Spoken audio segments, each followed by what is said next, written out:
नमस्कार, स्वागत है आप सभी का मैग्नेट ब्रेन्स के आईआईटी जेईई और नीट चैनल पे। तो जी हां, आज एक नया चैप्टर, अगेन चैप्टर तो नहीं बोलूंगा बट एक नया पार्ट शुरू करने जा रहे हैं जहां पे चर्चा होगी कोलिजन की। इससे पहले वाले सेशंस में हम मोमेंटम कंजर्वेशन की बातें कर रहे थे और उसी मोमेंटम कंजर्वेशन का एक मेजर एप्लीकेशन है कोलिजन। और आज हम समझेंगे कि कोलिजन होता क्या है और कितने प्रकार के कोलिजन हो सकते हैं, किस किस बेसिस पे उसका क्लासिफिकेशन किया जा रहा है, हर एक चीज को बहुत बारीकी से समझेंगे आज हम लोग। ठीक है, सो भाई मेरा नाम आशीष कपलेश, मैं पिछले 6 सालों से जेईई एस्पिरेंट्स को पढ़ा रहा हूं। मोर देन 50,000 स्टूडेंट्स को मैं पढ़ा चुका हूं and now it's your turn बेटा। तो मेरी कही बातें आपके लिए इंपॉर्टेंट होने वाली है।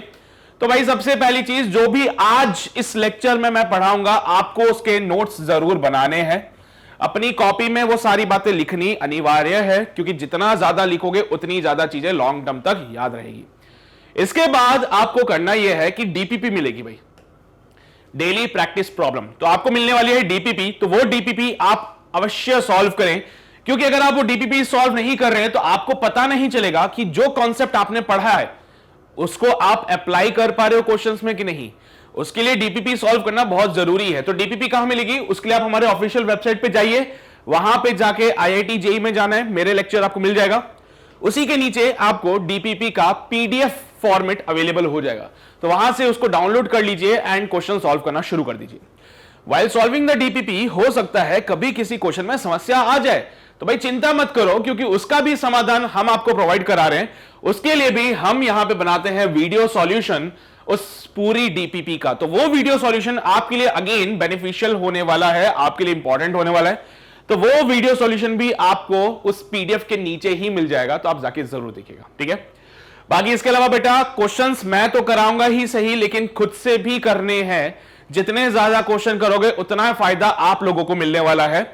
तो ज्यादा से ज्यादा सवालों की प्रैक्टिस कीजिए बेटा। जो भी बुक आप सॉल्व कर रहे हो बेस्ट बुक होगी, बस उसके सारे क्वेश्चन होने चाहिए आपसे।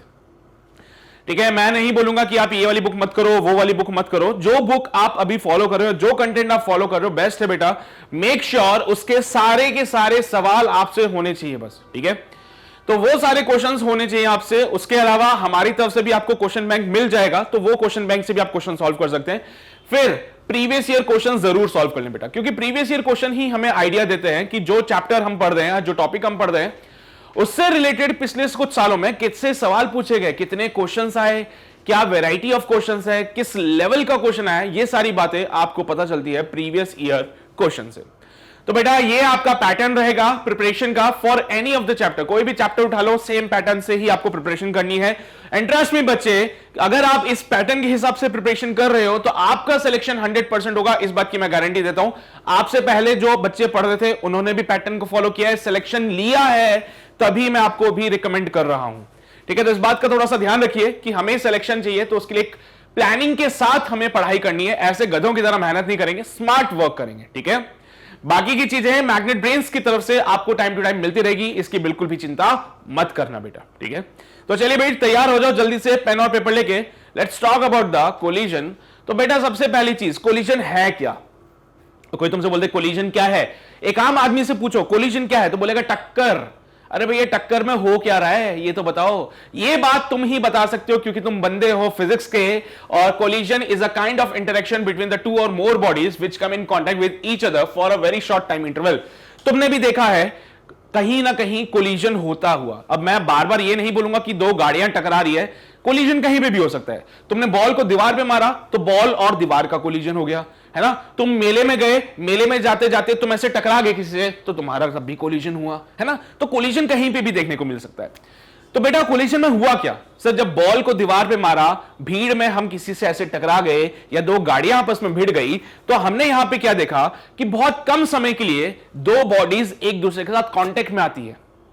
बहुत कम समय के लिए ये बॉडीज एक दूसरे के साथ इंटरेक्शन करती है, यानी कि मिलती है, but very for short time interval, very short time interval के लिए। ठीक है, तो एक दूसरे के साथ कांटेक्ट में आती है, इंटरेक्ट करती है और बहुत शॉर्ट समय के लिए करती है। इसी को हम क्या कहते हैं, कोलिजन कहते हैं। पर सर कोलिजन जब होता है तो नुकसान क्यों हो जाता है इतना? कोलिजन जब हो रहा है तो नुकसान क्यों होता है? क्योंकि पर्टिकुलर बॉडी का, सिस्टम की बात नहीं करूंगा यहां पे, मैं बॉडी की बात करूंगा। तो भाई पर्टिकुलर बॉडी का मोमेंटम चेंज हो जाता है, जिसकी वजह से उसके ऊपर कुछ फोर्स लगता है। जैसे कि अगर तुम बात करो तो जब तुम मेले में जाते हो, भीड़ में टकरा जाते हो तो लगती है ना, क्योंकि तुम बढ़िया चल रहे थे स्पीड में, तुम्हारा कुछ मोमेंटम था, सामने से कोई टकराया तो तुम्हारे मोमेंटम में थोड़ा सा चेंज हुआ, और तुम्हारे मोमेंटम में चेंज होने से तुम पे लगा एक फोर्स, जिसकी वजह से तुम्हें दर्द होता है। न्यूटन अंकल का सेकंड लॉ पढ़ा है ना, force is equal to rate of change of momentum. तो मोमेंटम में जब जब चेंज आता है तो फोर्स भी आता है बेटा, है ना। चलिए, उस फोर्स को क्या कहते हैं? इंपल्स। याद है आपको? इंपल्स नाम सुना है कभी? Change in momentum is equal to impulse. हाँ, तो यहां पे भी एक बड़ा फोर्स जो कम समय के लिए लगता है उसको इंपल्स कहते हैं ना। तो कोलिजन के दौरान जो भी नुकसान आप देखते हो, it is because of that impulse, क्योंकि मोमेंटम का चेंज हुआ तो इंपल्स आया। ठीक है, तो बेटा अगर कोई तुमसे परिभाषा पूछे कोलिजन क्या है, तो कोलिजन की परिभाषा एक्चुअल वाली ये बता देना। ठीक है, तो एक्चुअल परिभाषा तो कोलिजन की यही होती है। तो इसको देख लो भाई, नोट करना है तो कर लो, तुम्हारी इच्छा श्रद्धा है। वैसे स्कूल के पॉइंट ऑफ व्यू से आपके काम आ सकती है, जेई में कोई आपसे डेफिनेशन नहीं पूछेगा इसकी। ठीक है बेटा, अब कोलिजन के पीछे का कॉन्सेप्ट क्या है सर, हो क्या रहा है असल में कोलिजन के दौरान है? तो भाई यहां पे जब भी कोलिजन होगा तो कुछ टर्म्स हम डिफाइन करेंगे, जैसे कि सबसे पहले डिफॉर्मेशन पीरियड। बेटा जब भी कोलिजन होता है उसको स्लो मोशन में देखो जरा। स्लो मोशन में देखोगे तो पता चलेगा कि दो बॉडीज धीरे धीरे कांटेक्ट में आती है, कांटेक्ट में आने के बाद डिफॉर्म होती है, फिर धीरे धीरे वो कांटेक्ट से छूटती है और फिर अपने ओरिजिनल शेप में आके सीधी चली जाती है। तो अगर आप इस पूरे प्रोसेस को स्लो मोशन वाले फॉर्म में देखोगे, या रिकॉर्ड कर लो स्लो प्रोसेस में देखो, तो बेटा स्लो मोशन कैमरा लगाया हमने, स्लो मोशन कैमरा लगाने से हमने कोलिजन को देखा तो समझा कि सर कोलिजन जो है बेसिकली दो पार्ट्स में हो रहा है। पहला पार्ट जिसको कहते हैं डिफॉर्मेशन पीरियड, यहां पे बॉडीज कांटेक्ट में आती है, उसके बाद उनके शेप और साइज में परिवर्तन होता है। सेकेंड पीरियड जो होता है इसको कहते हैं रेस्टिट्यूशन पीरियड, और बेटा रेस्टिट्यूशन में वो रिफॉर्म होती है ना। देखो ये डिफॉर्मेशन, ये रिफॉर्मेशन, दोबारा से अपने ओरिजिनल शेप और साइज में आती है। तो यहां पे वो बॉडीज दोबारा अपने ओरिजिनल शेप और साइज में आती है और एक दूसरे से अलग होती है। क्लियर रहेगी? तो कंप्लीट कोलिजन हमारे पास दो टाइम पीरियड्स में हो रहा है, एक होता है डिफॉर्मेशन पीरियड, एक होता है रेस्टिट्यूशन पीरियड। डिफॉर्मेशन पीरियड शुरू होता है जब बॉडीज एक दूसरे के साथ कांटेक्ट में आती है। बेटा बॉडीज जस्ट यहां पे कांटेक्ट में आई, उसके बाद एक दूसरे को उसने डिफॉर्म किया, and this is the point where it is having the maximum deformation. कब तक चलती रहेगी बेटा? जब बॉडीज आपस में कांटेक्ट में आई और मैक्सिमम डिफॉर्मेशन तक चलता है डिफॉर्मेशन पीरियड। फिर मैक्सिमम डिफॉर्मेशन से बॉडीज फिर से एक दूसरे से अलग होती है, तब तक चलता है रेस्टिट्यूशन पीरियड। ठीक है, याद रहेगी बातें? Deformation period, restitution period. Impact instant when the impact begin, ये वो जगह वो टाइम है जब कोलिजन जस्ट स्टार्ट हुआ, and this is the instant when the impact ends, ये वो समय है जब कोलिजन खत्म हुआ। तो बेटा इस डिफॉर्मेशन पीरियड और रेस्टिट्यूशन पीरियड को डिटेल में समझते हैं और जानते हैं कि कोलिजन में असल में हो क्या रहा था। तो भाई सबसे पहले मैं बात करूं यहां पे डिफॉर्मेशन पीरियड की, तो जरा गौर फरमाना सभी लोग गौर फरमाना। मैं बात करता हूं बेटा यहां पे डिफॉर्मेशन पीरियड की।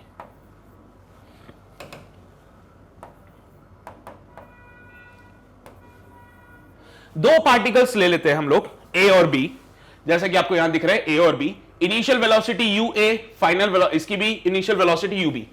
तो बेटा दो पार्टिकल जिनकी इनिशियल वेलोसिटीज यू ए और यू बी थी, है ना। तो दो पार्टिकल जिनकी इनिशियल वेलोसिटी यू ए और यू बी थी, तो मैं सबसे पहले पार्टिकल ए को बनाता हूं। तो पार्टिकल ए को देखना जरा सभी लोग।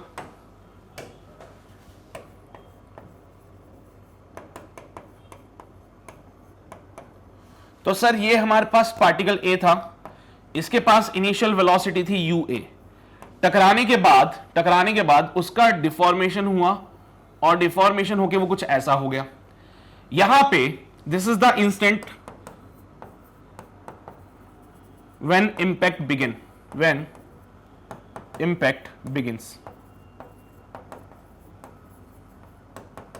क्योंकि बी वाला इसके आगे था, ए वाला पीछे था, तो बी वाला आगे था तो ए वाला इधर की तरफ दबेगा बेटा, तो ये ए वाला हो गया। This is the instant when maximum deformation की बात कर लूं, यहां पे मैक्सिमम डिफॉर्मेशन हो गया बेटा,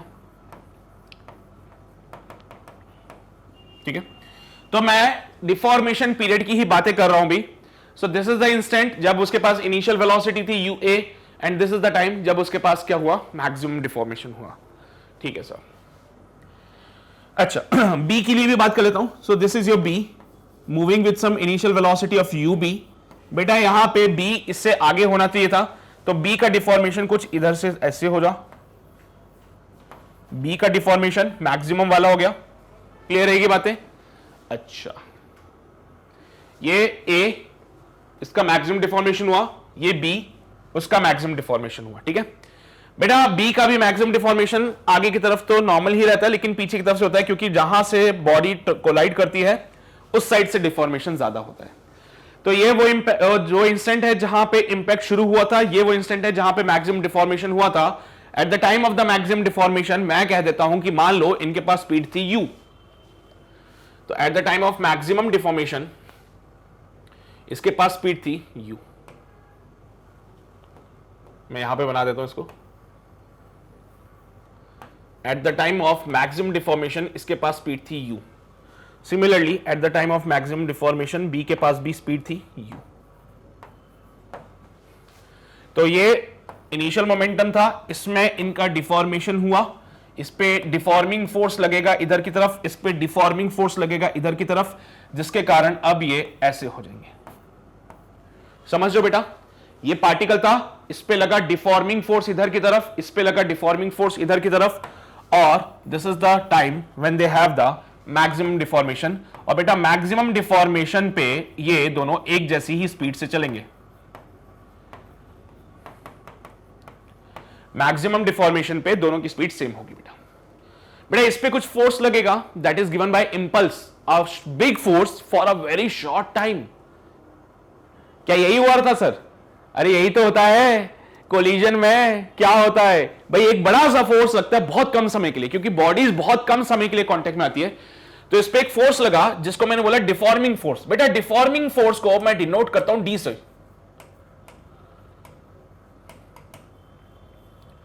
डिफॉर्मिंग फोर्स को मैं डिनोट कर देता हूं डी से। तो इस पे जो फोर्स लगेगा given by d dot d t. इसको इंपल्स कहते हैं क्या बेटा? Impulse is the force into time. Impulse क्या होता है? Force into time. तो deforming impulse is given by, बेटा एक ऐसा इंपल्स जो कि बॉडी को डिफॉर्म कर रहा है, it is equals to deforming force acting for a very short time. Deforming force acting for a very short time is the deforming impulse. बार बार बोलना नहीं चाहिए डिफॉर्मिंग डिफॉर्मिंग, बट समझ जाओ ना इंपल्स क्या होता है? Force into time. बेटा डिफॉर्मिंग फोर्स अगर डी है तो इंपल्स हो जाएगा फोर्स इनटू टाइम। तो इस पे इंपल्स इधर लगा, सिमिलरली इस पे सेम इंपल्स लगेगा इधर की तरफ, क्योंकि आपस में टकरा रहे। According to the Newton uncle का second third law, Newton uncle का third law, for every action there is always equal and opposite reaction. A और बी आगे पीछे चल रहे थे, बी ए से आगे था, तो ए पे पीछे की तरफ लगेगा फोर्स और बी पे आगे की तरफ लगेगा। बोलो सही बात है? बी ए से आगे था तो बी पे आगे की तरफ लगेगा, ए पे पीछे की तरफ लगेगा फोर्स। लगा दिया? हाँ सर। अच्छा तो एक काम करो, जरा इक्वेशन को देखें, तो इसकी इक्वेशन लिखें कुछ। इंपल्स क्या होता है बेटा? Change in momentum. इंपल्स क्या होता है? चेंज इन मोमेंटम होता है। हाँ सर। तो ये बेचारा पार्टिकल, क्या कोई एक्सटर्नल फोर्स था? क्या कोई एक्सटर्नल फोर्स था? नहीं सर। किसी एक भी पार्टिकल पे बात करें तो सर इस पे ये वाला पार्टिकल, इसका मास एम ए ले लीजिए, ये वाला पार्टिकल इसका मास एम ए ले लीजिए, ये वाले पार्टिकल का मास एम बी ले लीजिए, तो इसका बनेगा momentum m A you a, और चेंज इन मोमेंटम माइनस का integral of d dot d T should be equals to, बेटा वहां पे बोलो m A into u. This will be your equation number first. Similarly इसके लिए लिखूं तो m B you b plus का integral of d dot d t should be equals to mb into u. This is your equation number 2. ये deforming period के लिए बात की है अभी मैंने, सिर्फ डिफॉर्मिंग पीरियड के लिए ही बात कर रहा हूं मैं यहां पे, सिर्फ कुछ और नहीं बोल रहा हूं अभी मैं, है ना? तो डिफॉर्मिंग पीरियड। अच्छा ये फॉर्मूला आया कहां से सर? ये जो फॉर्मूला है ये आया कहां से? अरे यार ये आया है impulse equals to change in momentum से। इंपल्स हो जाएगा d dot dt is equals to बेटा initial final momentum m into u minus m A you a. अरे समझे नहीं क्या बात को? तुम पूछ रहे होंगे ना कि ये फॉर्मूला आया कहां से, तो ये यहां से आया। Impulse equals to change in momentum, तो impulse equals to M A u minus m A you a. अब सर ये डिफॉर्मेशन नेगेटिव साइड में हुआ था तो इंपल्स नेगेटिव हो जाएगा। ये जो इंपल्स लगा वो नेगेटिव डायरेक्शन में लगा था, तो भाई इसको नेगेटिव डायरेक्शन में कर दिया हमने। ये एम ए यू ए को इधर ले आइए, तो ये m A U A minus का integral of d dot d t बराबर होगा एम ए यू। क्या ये इक्वेशन नहीं समझ आती कहां से आ रही है? तो ये इक्वेशन तो बनाई मैंने, impulse equals to change in momentum. Impulse negative direction में था तो माइनस का साथ लगा दिया और equals to change in momentum कर दिया। क्या दिक्कत है बेटा इसमें? क्या दिक्कत है इसमें? Impulse equals to change in momentum से ये इक्वेशन नहीं बन सकती क्या? Similarly impulse equals to change in momentum से ये इक्वेशन नहीं बन सकती क्या? बस आपको तो ये देखना है इंपल्स का डायरेक्शन क्या है, उसके हिसाब से बोल दो सारी बातें। तो ये जो इक्वेशंस आ रही है these are from that formula impulse equals to change in momentum, वहां से मैं इन दोनों इक्वेशंस को डिराइव कर रहा हूं। तो ये अगर तुम्हें लग रहा हो कि सर ये इक्वेशन कहां से बना रहे हो आप लोग, तो बना रहा हूं impulse is equals to change in momentum से। ये वाले फॉर्मूले का इस्तेमाल करके ये दोनों इक्वेशंस मैंने बनाई है। हाँ ये देख लेना इंपल्स कौन सी डायरेक्शन में लग रहा है, नेगेटिव में या पॉजिटिव में, ठीक है? तो उसके हिसाब से इंपल्स पुट करना, बाकी चेंज इन मोमेंटम आप बता देंगे। क्लियर रहेगी बातें बेटा? कोई समस्या तो नहीं आ रही इसमें भी? ये पूरी की पूरी बात हमने की है डिफॉर्मेशन पीरियड के लिए। भाई जब तक डिफॉर्मेशन, अरे यार डिफॉर्मेशन शेप चेंज हो रहा है अभी, और जब शेप चेंज हो रहा है तो क्या हुआ भाई, यहां पे ऐसी ऐसी बात होगी, है ना? इसका मास हो गया M B into u, M ए इंटू यू। समझ रहे हो ना बात को? पता नहीं सर क्या ही चल रहा है। चलिए आज मैं तुम्हें इंपल्स बहुत अच्छे तरीके से बता सकता हूं, क्योंकि मेरे साथ भी आज कोलिजन हुआ है। मैं भी भीड़ में जा रहा था, भीड़ में जाते जाते कोई मुझसे टकरा गया और मेरे कंधे में लग गई। चलो कोई बात नहीं भाई, कोलिजन तो यहां पे भी हुआ है, इंपल्स तो यहां कंधे में भी लगा है, बट कोई बात नहीं, है ना? तो बेटा क्या बोले, यहां तक बातें क्लियर है? अब मैं चलूं रेस्टिट्यूशन पीरियड में, है ना? डिफॉर्मेशन तो हो गया सर कंधे में, सर रिफॉर्मेशन कौन करेगा अब? यही तो नहीं पता रिफॉर्मेशन कैसे होगा इसका। चलिए भाई ठीक है, आ जाओ जरा डिफॉर्मेशन के बाद रेस्टिट्यूशन पीरियड में आते हैं। और जब मैं बात करूंगा रेस्टिट्यूशन पीरियड की,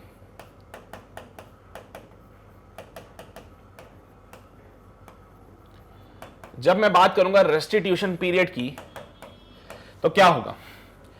ए में डिफॉर्मेशन था ऐसा वाला, पीछे की तरफ से उसमें ज्यादा डिफॉर्मेशन मैं ही बताना चाहता हूं मैं, बट समझो बात को। ए में कुछ डिफॉर्मेशन इस प्रकार का होगा, है ना? ये मूव कर रहा था यू स्पीड से। अब इस पे एक फोर्स लगेगा, कौन सा? Restoring force. हां तो सर रेस्टिट्यूशन मतलब रिस्टोरेशन। हां तो मान लीजिए जो हमारे पास रीस्टोरिंग फोर्स है, जो हमारे पास रीस्टोरिंग फोर्स है उसको मैंने आर कह दिया, तो एक ऐसा इंपल्स इस पे लगेगा जिससे कि रीस्टोरेशन भी हो जाए। It is given bye R D T. बोलो सही बात है क्या? एक ऐसा रीस्टोरिंग इंपल्स भी लगेगा जिसकी वजह से इस पे रीफॉर्मेशन हो जाए। तो सर मैंने बोला इस पे लगेगा एक restoring force in this direction given by R D T, जिसकी वजह से ये अपने ओरिजिनल शेप को रीगेन कर लेगा और मूव करने लगेगा with some velocity v A, move करने लगा with some velocity v A. Similarly B की बात करें तो बी में डिफॉर्मेशन कुछ ऐसा था, सब मूव कर रहा था बढ़िया यू स्पीड से। इस पे भी एक रीस्टोरिंग फोर्स लगेगा और वो रीस्टोरिंग फोर्स क्या करेगा इसको? सर इसके ओरिजिनल री शेप में लेके आएगा इसको, इसके ओरिजिनल शेप और साइज में इसको वापस लेके आएगा, जिसके कारण ये कुछ ऐसा बन जाएगा बेटा, और ये मूव करेगा with some velocity v A. तुम देख रहे होंगे कि बेटा इस पे रीस्टोरिंग फोर्स लगा तो यू भी चेंज हो गया। इस पे रीस्टोरिंग इंपल्स कह सकता हूं, अगर फोर्स या इंपल्स कुछ भी जो कहना है कह लो। अगर इस पे रीस्टोरिंग फोर्स लगा तो क्या यू से वो वी बी बन गया? रीस्टोरिंग फोर्स लगा तो यू से वो वी ए बन गया? हां से बन गया। जरा इनके लिए क्वेश्चन की इक्वेशन लिखी जाए तो वही impulse equals to change in momentum से हमारे पास दो इक्वेशन बनने वाली बेटा। पहली इक्वेशन बनेगी एम ए इंटू यू, बेटा ये माइनस की तरफ है, माइनस का प्लस की तरफ है, प्लस का R D T should be equals to, एक काम करते हैं इसको अलग इक्वेशन कलर से लिखते हैं ताकि पता चलता रहे, अंतर दिखे दोनों में, है ना। तो impulse is equals to change in momentum, बेटा यही इक्वेशन लगानी है बस आपको। इसके तहत यहां पे देखो एम ए इंटू यू प्लस का integral of r D T should be equals to, बेटा वो बोलो कितना होगा, एम ए वी ए। क्या मैं इसको नाम दे दूं इक्वेशन नंबर थर्ड। सिमिलरली यहां पे भी मैं बात करूं तो एम बी इंटू यू, बेटा ये माइनस में आ जाएगा, माइनस का R D T should be equals to M B we B. Equation number fourth हो जाएगी। ठीक है, ठीक है बेटा। तो now we have equation number first, we have equation number two, we have equation number three and also we have equation number four. तो क्या करें साहब, क्या करें, क्या करें, क्या ना करें, क्या करें, क्या करें, क्या करें। 3 और 4 को ऐड कर दे सर, इसमें 1 और 2 को ऐड कर दे तो क्या बनेगा। चलो आओ इसमें इक्वेशन नंबर 1 और 2 को ऐड करते बेटा, इस वाले में इक्वेशन 1 और 2 को ऐड कर देते तो चीजें हट जाएगी, है ना। एडिंग इक्वेशन 1 एंड 2, बेटा 1 और 2 को जब आपने ऐड किया तो यहां से देखो तो M A U A minus का d d T, M A U A minus का integral of d dot d T plus M B you b plus का integral of d dot d T should be equals to M A u plus M B u. भाई Newton uncle के तहत equal and opposite force लग रहे थे, तो जिन्होंने आपस में एक दूसरे को मार डाला, बैलेंस कर दिया, and we are left with M A you A plus M B you B should be equals to M A plus M B into u. ये हमारे पास एक और इक्वेशन बनी, इसको मैं इक्वेशन नंबर क्या बोलूं, ए, कुछ अलग सा नाम दे देते हैं ताकि अंतर पता चलता रहे, ठीक है। सिमिलरली यहां पे थर्ड और फोर्थ को ऐड करता हूं तो adding equation 3 and 4, adding equation 3 and 4, equation 3 and 4, ठीक है। तो 3 और 4 को ऐड किया तो पता चला एम ए यू प्लस का R D T, M A u plus का आर डी टी प्लस का एम बी यू माइनस का R D T should be equals to M A we A plus का M B we B. क्या ये बात से सहमत हो तुम लोग, क्या मेरी इस बात से सहमत हो तुम लोग। साहब माइनस आर डी टी से प्लस का आर डी टी मर जाएगा and we are left with M A u plus M B u should be equals to M A we A plus M B we B. So M A plus M B, उल्टा करके लिख दूं क्या इसको मैं, अरे इसको उल्टा करके लिख दूं क्या, चलेगा क्या, अरे बोलो ना, चाहिए। M B we B is equals to M A plus M B into u. क्या ये मेरी इक्वेशन नंबर बी कहलाएगी, हाँ सर, इसको इक्वेशन नंबर बी नाम दे देते हैं या रोमन नंबर्स में दे दें, जैसा तुम्हें अच्छा लगे, मुझे कोई आपत्ति नहीं है। चाहो तो इसको इक्वेशन नंबर 1 ऐसे रोमन नंबर में नाम दे दो, ए और बी में अगर अच्छा नहीं लग रहा हो, ये इक्वेशन नंबर 1 रोमन नंबर्स में दे दिया, और ये हमारे पास इक्वेशन नंबर 2 रोमन नंबर्स में। अब फ्रॉम इक्वेशन 1 एंड 2 क्या मैं बोलूं, ये दोनों बराबर बराबर वाली बातें, तो फ्रॉम इक्वेशन 1 एंड 2, हाँ जी बेटा, तो M A you A plus M B you B बराबर है था M A plus M B into u के। और M A we A plus M B we B बराबर था M A plus M B into u के। तो भाई दोनों से कंपेयर करके पता चला कि M A you A plus M B you B बराबर है किसके, M A we A plus M B we B के। ये तो मोमेंटम कंजर्वेशन की इक्वेशन लग रही है। क्या ये है initial momentum of the system? हाँ साहब, ये है initial momentum of the system. क्या ये है final momentum of the system? हाँ साहब, ये है final momentum of the system.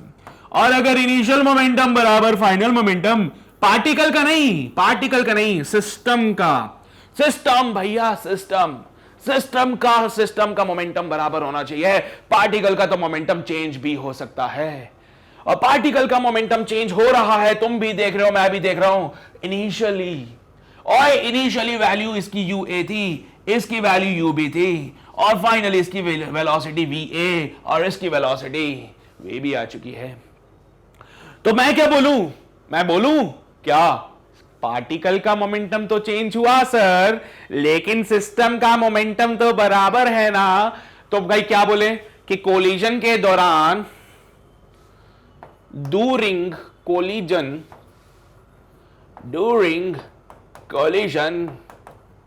momentum of the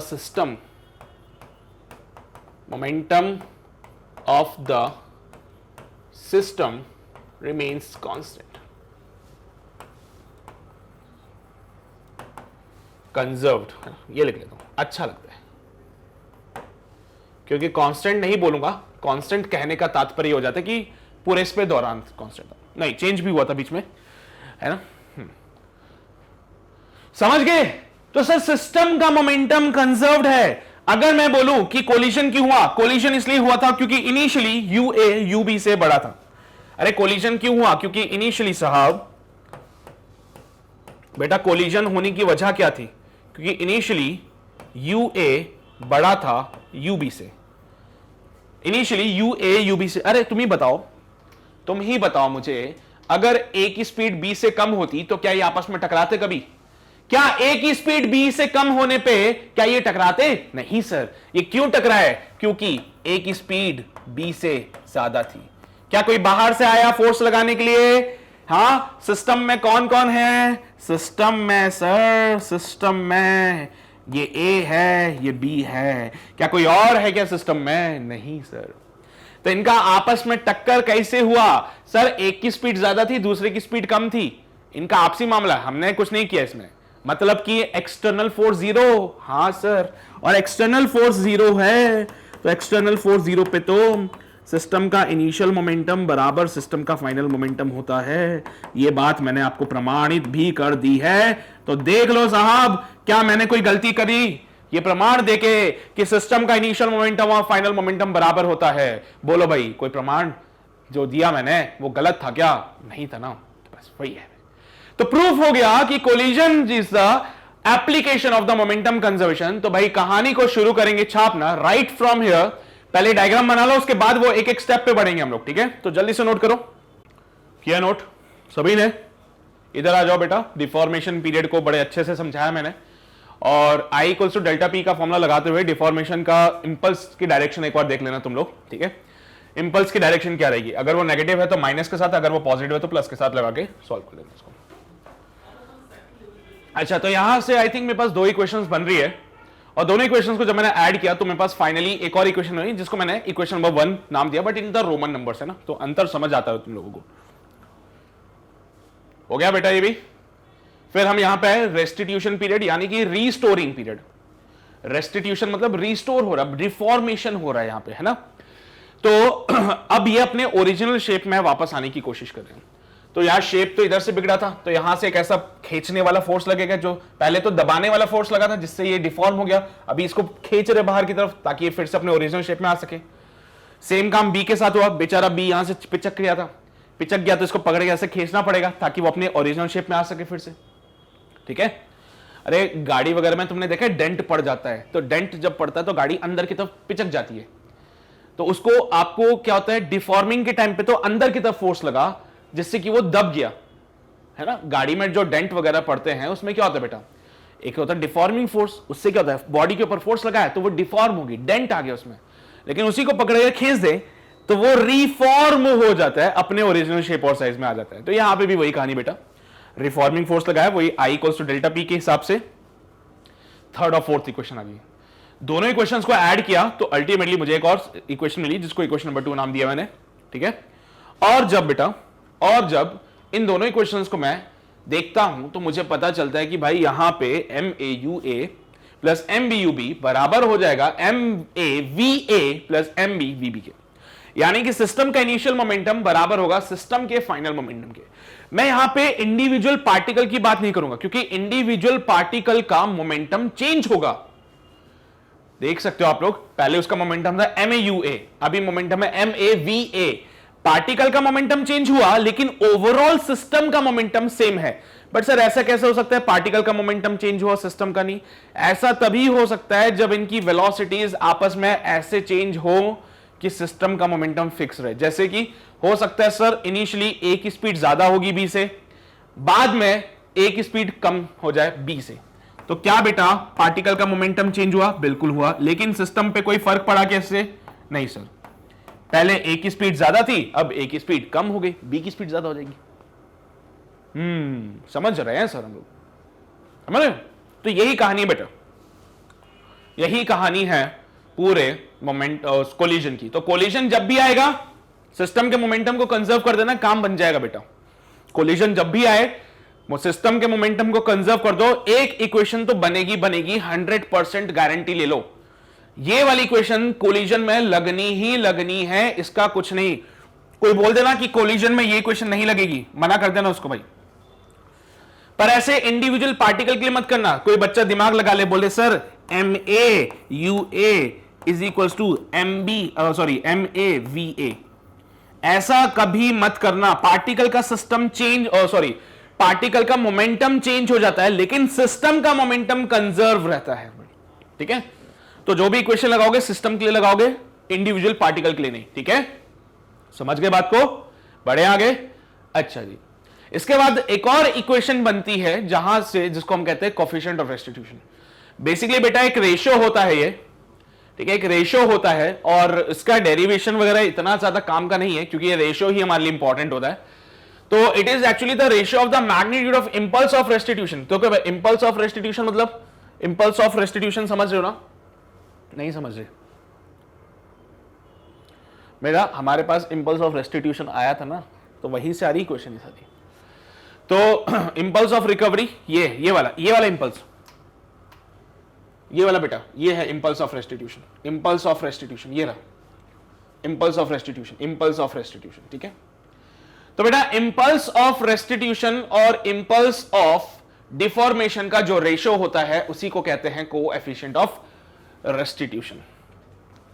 तो इंपल्स ऑफ रिकवरी और इंपल्स ऑफ डिफॉर्मेशन का जो रेशियो आएगा इसी को आप क्या कहेंगे बेटा? Coefficient of restitution. इसको सॉल्व करने पे हमारे पास फॉर्मूला आता है E is equals to V B minus V A upon U A minus U B.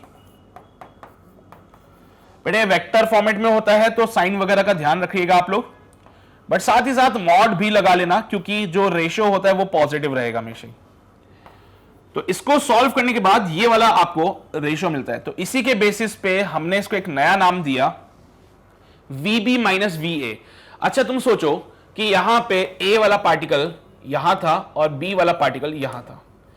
A वाला मूव कर रहा था UA से और B वाला मूव कर रहा था UB से।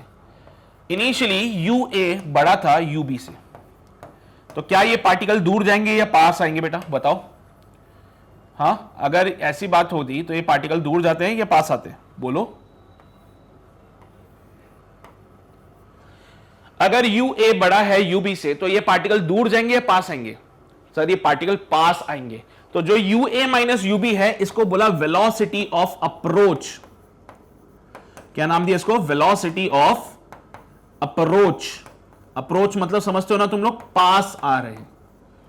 अच्छा कोलिजन हुआ सर, इनका कोलिजन होने के बाद आफ्टर द कोलिजन इनकी स्पीड हो गई यहां पे A, इसकी स्पीड हो जाएगी VA, और यहां पे बनेगा B, इसकी स्पीड हो जाएगी VB। बेटा कोलिजन के बाद इसकी स्पीड VA, इसकी स्पीड VB, और VB बड़ा होता है VA से, ये तो पता चल ही गया तुम लोगों को।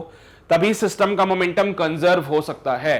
इंडिविजुअल पार्टिकल का मोमेंटम चेंज होगा, इंडिविजुअल पार्टिकल का मोमेंटम चेंज होगा, लेकिन सिस्टम का मोमेंटम बेटा कांस्टेंट रहेगा।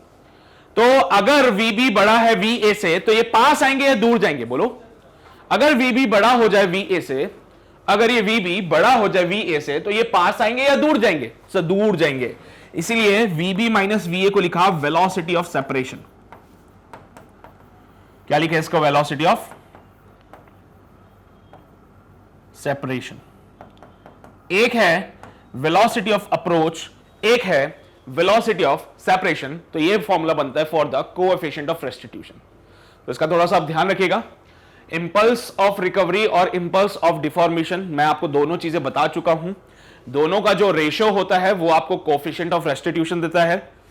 वैल्यूज वगैरह वहां से आप निकाल के इसमें पुट करोगे, डिराइव करोगे, तो जाके आपको ये रेशियो मिलेगा। बट मैं नहीं चाहता हूं कि आप वो सब करो, क्योंकि नहीं पूछेगा कोई आपसे इसके, कोई डेरिवेशन नहीं पूछेगा आपसे, बस इस फॉर्मूले की उम्मीद करेगा वो। और मैं तो बोलता हूं ये फॉर्मूला भी बहुत कम जगहों पे आने वाला है, वो कुछ और पूछेगा आपसे, है ना। मतलब फॉर्मूला तो पूछेगा, लेकिन साथ में E का जो वैल्यू है वो आपको दिएगा। ठीक है, क्लियर रहेगी बेटा बातें? कोएफिशिएंट ऑफ रेस्टिट्यूशन क्लियर रहेगा? इसको छापो पहले तो, फिर मैं कुछ और बातें बताता हूं कोएफिशिएंट ऑफ रेस्टिट्यूशन से रिलेटेड। नोट किया सभी ने? बेटा अलग अलग प्रकार के कोलिजन के लिए कोएफिशिएंट ऑफ रेस्टिट्यूशन की वैल्यू अलग अलग होती है। तो पहली चीज तो E का value is different for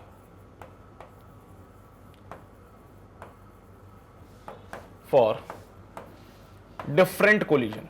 The value of E is different for different collisions. अलग अलग कोलिजन के, अलग अलग प्रकार के कोलिजन के लिए E का वैल्यू अलग अलग होगा। E का जो वैल्यू होता है वो 0 से लेके 1 के बीच में होगा बेटा। E का जो वैल्यू होगा वो 0 से लेके 1 के बीच में होगा। यानी E का वैल्यू 0 भी हो सकता है, E का वैल्यू 1 भी हो सकता है, और E का वैल्यू 0 से लेके 1 के बीच में कुछ भी हो सकता है। ठीक है, तो ध्यान रखना अलग अलग प्रकार के कोलिजन के लिए E का वैल्यू अलग अलग होगा, और E का जो वैल्यू होगा वो 0 से लेके 1 के बीच में कुछ भी हो सकता है। अब सर किस प्रकार के कोलिजन के लिए कैसा कोएफिशिएंट ऑफ रेस्टिट्यूशन होगा वो तो मैं भी आगे चल के बता दूंगा आपको, तो उसकी चिंता बिल्कुल भी मत करना। हो सकता है कुछ कोलिजन ऐसे हों जिनका E का वैल्यू हमें एग्जैक्टली पता नहीं होता, तो वहां क्वेश्चन में गिवन होता है फिर वो। ठीक है, कुछ कोलिजन ऐसे होंगे जिसके लिए E का वैल्यू आपको याद रखना पड़ेगा, लेकिन कुछ कोलिजन्स ऐसे भी हैं जिनके लिए E का वैल्यू हमें एग्जैक्टली नहीं पता होगा, तो वहां पे आपको क्वेश्चन में वैल्यू गिवन होगी।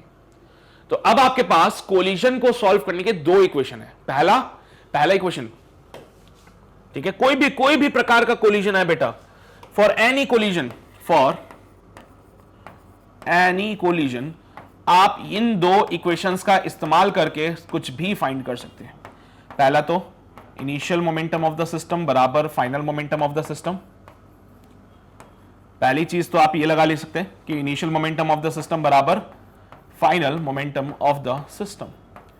तो बेटा मैंने क्या बोला कि कोई सा भी कोलिजन हो आप इन दोनों इक्वेशन से इसको सॉल्व कर सकते हो, and E equals to mod of V2 minus V1 upon U1 minus U2। बेटा U और U1 U2 जो है वो इनिशियल वेलोसिटीज होती है, और V1 V2 फाइनल वेलोसिटीज होती है। तो दो इक्वेशन कोलिजन को सॉल्व करने में मदद करेगी। हां, इनसे काम बन जाएगा। किसी भी प्रकार का कोलिजन हो आप इन दोनों फॉर्मूले से तो सॉल्व कर ही सकते हैं। तो बस इतनी सी बात है जो आपको समझनी है। अगर आपको ये बात समझ आ रही है तो इसको जल्दी से छाप लीजिए, फिर हम आगे बढ़ते हैं। बढ़े आगे? पक्का? चलिए बेटा, अब हम बात करेंगे टाइप्स ऑफ कोलिजन की। तो कोलिजन का जो क्लासिफिकेशन है वो दो बेसिस पे होता है, on the basis of the line of impact, on the basis of energy. बेटा लाइन ऑफ इंपैक्ट के बेसिस पे हमारे पास आता है सबसे पहला हेड ऑन कोलिजन, दूसरा आता है ऑब्लिक कोलिजन। एनर्जी के बेसिस पे हमारे पास आता है इलास्टिक कोलिजन, जिसमें एनर्जी कंजर्व्ड रहती है बेटा। सेकंड होता है इन इलास्टिक कोलिजन, जहां पे इनिशियल और फाइनल एनर्जी में चेंजेस आ जाते हैं। और तीसरा होता है परफेक्टली इन इलास्टिक कोलिजन, जिसमें अगेन इनिशियल एनर्जी और फाइनल एनर्जी में चेंजेस हो जाते हैं। देखो बेटा यहां पे एनर्जी में सिर्फ मैं टोटल एनर्जी तो क्योंकि कंजर्व्ड ही होती है ना, टोटल एनर्जी तो कंजर्व्ड ही होती है, तो मैं यहां पे काइनेटिक एनर्जी की बात करूंगा, क्योंकि कोलिजन तभी हो सकता है जब दो बॉडीज मूव कर रही हूं। कोलिजन तभी होता है when both the bodies are moving, when bodies are moving. Rest पे कोलिजन नहीं हो सकता है ना। तो जब बॉडीज मूव कर रही होगी या कोई एक सिंगल बॉडी मूव कर रही होगी तो ही कोलिजन हो सकता है। अब एक बॉडी को यहां रख दो, एक बॉडी को यहां रख दो, सर जब तक ये मूव नहीं करेंगे इनका कोलिजन कैसे हो सकता है। तो कोलिजन होने के लिए किसी एक बॉडी को तो मूव करना पड़ेगा, है ना। तो कोलिजन तभी हो सकता है when the bodies are moving, और जब बॉडी मूव करती है they have the kinetic energy. तो बेटा यहां पे इलास्टिक कोलिजन में काइनेटिक एनर्जी को बात करते हैं तो बोलते हैं कि साहब काइनेटिक एनर्जी इनिशियल और काइनेटिक एनर्जी फाइनल, यानी before the collision kinetic energy and after the collision kinetic energy same रहेगी। फिर बात आती है बेटा इन इलास्टिक कोलिजन की, जिसमें कि बोलते हैं before the collision kinetic energy and after the collision kinetic energy change हो जाती है। फिर आता है बेटा परफेक्टली इन इलास्टिक कोलिजन, जिसमें अभी सेम कहानी है, before the collision and after the collision kinetic energy change हो जाती है। तो ये सारी क्लासिफिकेशंस के बेसिस है, sorry on the basis of this हमने इनको क्लासिफाई किया है। अब ऐसा नहीं बेटा कि हेड ऑन कोलिजन हो गया तो वो इलास्टिक नहीं हो सकता। हेड ऑन कोलिजन इलास्टिक भी हो सकता है, head on collision in elastic भी हो सकता है, head on collision perfectly in elastic भी हो सकता है। हाँ, हेड ऑन कोलिजन ऑब्लिक नहीं हो सकता बस। सिमिलरली बेटा इलास्टिक कोलिजन हेड ऑन भी हो सकता है, इलास्टिक कोलिजन ऑब्लिक भी हो सकता है, बट इलास्टिक वाला इन इलास्टिक नहीं हो सकता। मतलब ये एक दूसरे के घर में जा सकते हैं बट ये एक दूसरे के सेम घर में ऐसे नहीं जा सकते, ठीक है। तो मतलब हेड ऑन कोलिजन ये तीनों में भी हो सकता है, ऑब्लिक कोलिजन इन तीनों में भी हो सकता है, इलास्टिक कोलिजन इन दोनों में भी हो सकता है, इन इलास्टिक कोलिजन इन दोनों में भी हो सकता है, और परफेक्टली इन इलास्टिक कोलिजन इन दोनों में भी हो सकता है। तो अगर आपसे कोई बोले कि साहब एक हेड ऑन कोलिजन हो रहा है जो कि परफेक्टली इन इलास्टिक है, तो क्या यह बात सही है? अगर कोई बोले कि एक हेड ऑन कोलिजन हो रहा है जो कि परफेक्टली इन इलास्टिक है, तो यह बात सही है? हाँ सर सही है। और कोई तुमसे बोले कि एक हेड ऑन कोलिजन हो रहा है जो कि ऑब्लिक है हेड ऑन कोलिजन जो कि ऑब्लिक है, नहीं हो सकता सर। समझ लो बात को, ऐसा नहीं हो सकता है। तो अगर वैसे ही अगर मैं बोलूं कि साहब एक इलास्टिक कोलिजन हो रहा है जो कि ऑब्लिक है, इलास्टिक कोलिजन जो कि ऑब्लिक है, हो सकता है।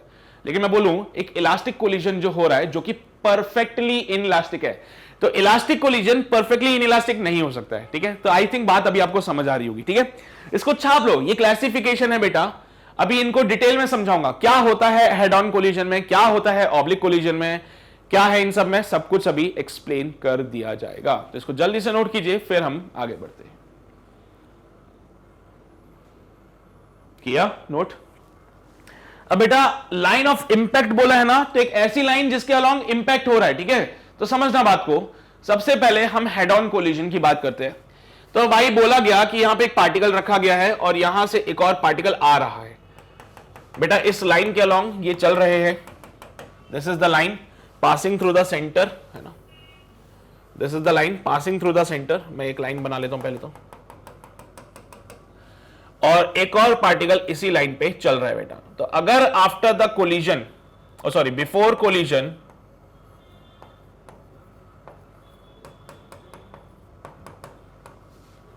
And after collision, line of impact same है ना। आफ्टर द कोलिजन हो सकता है ये पार्टिकल ए है, ये पार्टिकल बी है, एंड आफ्टर द कोलिजन हो सकता है ए वाला पार्टिकल इधर चले और बी वाला पार्टिकल भी इधर ही चले। तो बेटा after before collision and after collision आप देख रहे हो इनका लाइन सेम है, ठीक है। Before the collision and after the collision इनका लाइन ऑफ इंपैक्ट, इस पे कोई चेंजेस नहीं आए, या फिर मैं बोलूं इनका लाइन ऑफ एक्शन में कोई चेंज नहीं आया, तो ये कहलाता है हेड ऑन कोलिजन। ये क्या कहलाता है? Head on collision. लेकिन यहीं पे अगर मान लीजिए एक पार्टिकल ये है ए और एक पार्टिकल ये है बी, बी ए इधर आ रहा है बी के पास, तो ये हो गया बिफोर कोलिजन। तो इनका लाइन देखो बेटा सेम है ना बिफोर द कोलिजन, बिल्कुल सर। तो बिफोर कोलिजन इनका लाइन सेम है, लाइन ऑफ एक्शन बोल लो, लाइन ऑफ इंपैक्ट बोल लो, क्या फर्क पड़ता है? लाइन ऑफ एक्शन मतलब वो लाइन जिसपे कि यहां पे ये टकरा रहे हैं। और आफ्टर द कोलिजन एक पार्टिकल अगर यहां चला जाए और दूसरा पार्टिकल यहां पे कहीं पे चला जाए, तो बेटा देखो क्या इनके लाइन ऑफ एक्शन चेंज हो गए? हाँ सर, इनका जो लाइन ऑफ मोशन है वो भी बदल गया। कितना एंगल बन गया इन पे? 90 डिग्री का एंगल बन रहा है सब बीच में, कहीं कितना भी बन सकता है, हमें क्या पता। लेकिन देख रहे हो before the collision and after the collision अगर इनका लाइन ऑफ इंपैक्ट सेम रहता है बेटा, लाइन ऑफ मोशन बोल लूं, लाइन ऑफ एक्शन बोलूं, अगर वो सेम रहता है तो ये हेड ऑन कोलिजन कहलाएगा। लेकिन अगर before the collision and after collision, before collision and अगर आफ्टर कोलिजन इनकी लाइन ऑफ एक्शन अलग होते हैं तो उस केस में आई मस्ट से कि सर ये क्या कहलाएगा? ऑब्लिक कोलिजन कहलाएगा। ये क्या कहलाएगा बेटा? ऑब्लिक कोलिजन कहलाएगा। ठीक है, तो हेड ऑन कोलिजन और ऑब्लिक कोलिजन अंतर समझते हो ना? This will be your head on. अब हेड ऑन से तात्पर्य समझ लो एकदम सामने सामने भिड़ रहे और सामने सामने ही चले जा रहे हैं। ऑब्लिक समझ गए ना? सामने सामने भिड़े और भिड़ने के बाद अलग अलग डायरेक्शन में चले गए। सामने सामने आपस में कोलाइड करते हैं और उसी डायरेक्शन में चलते रहते हैं।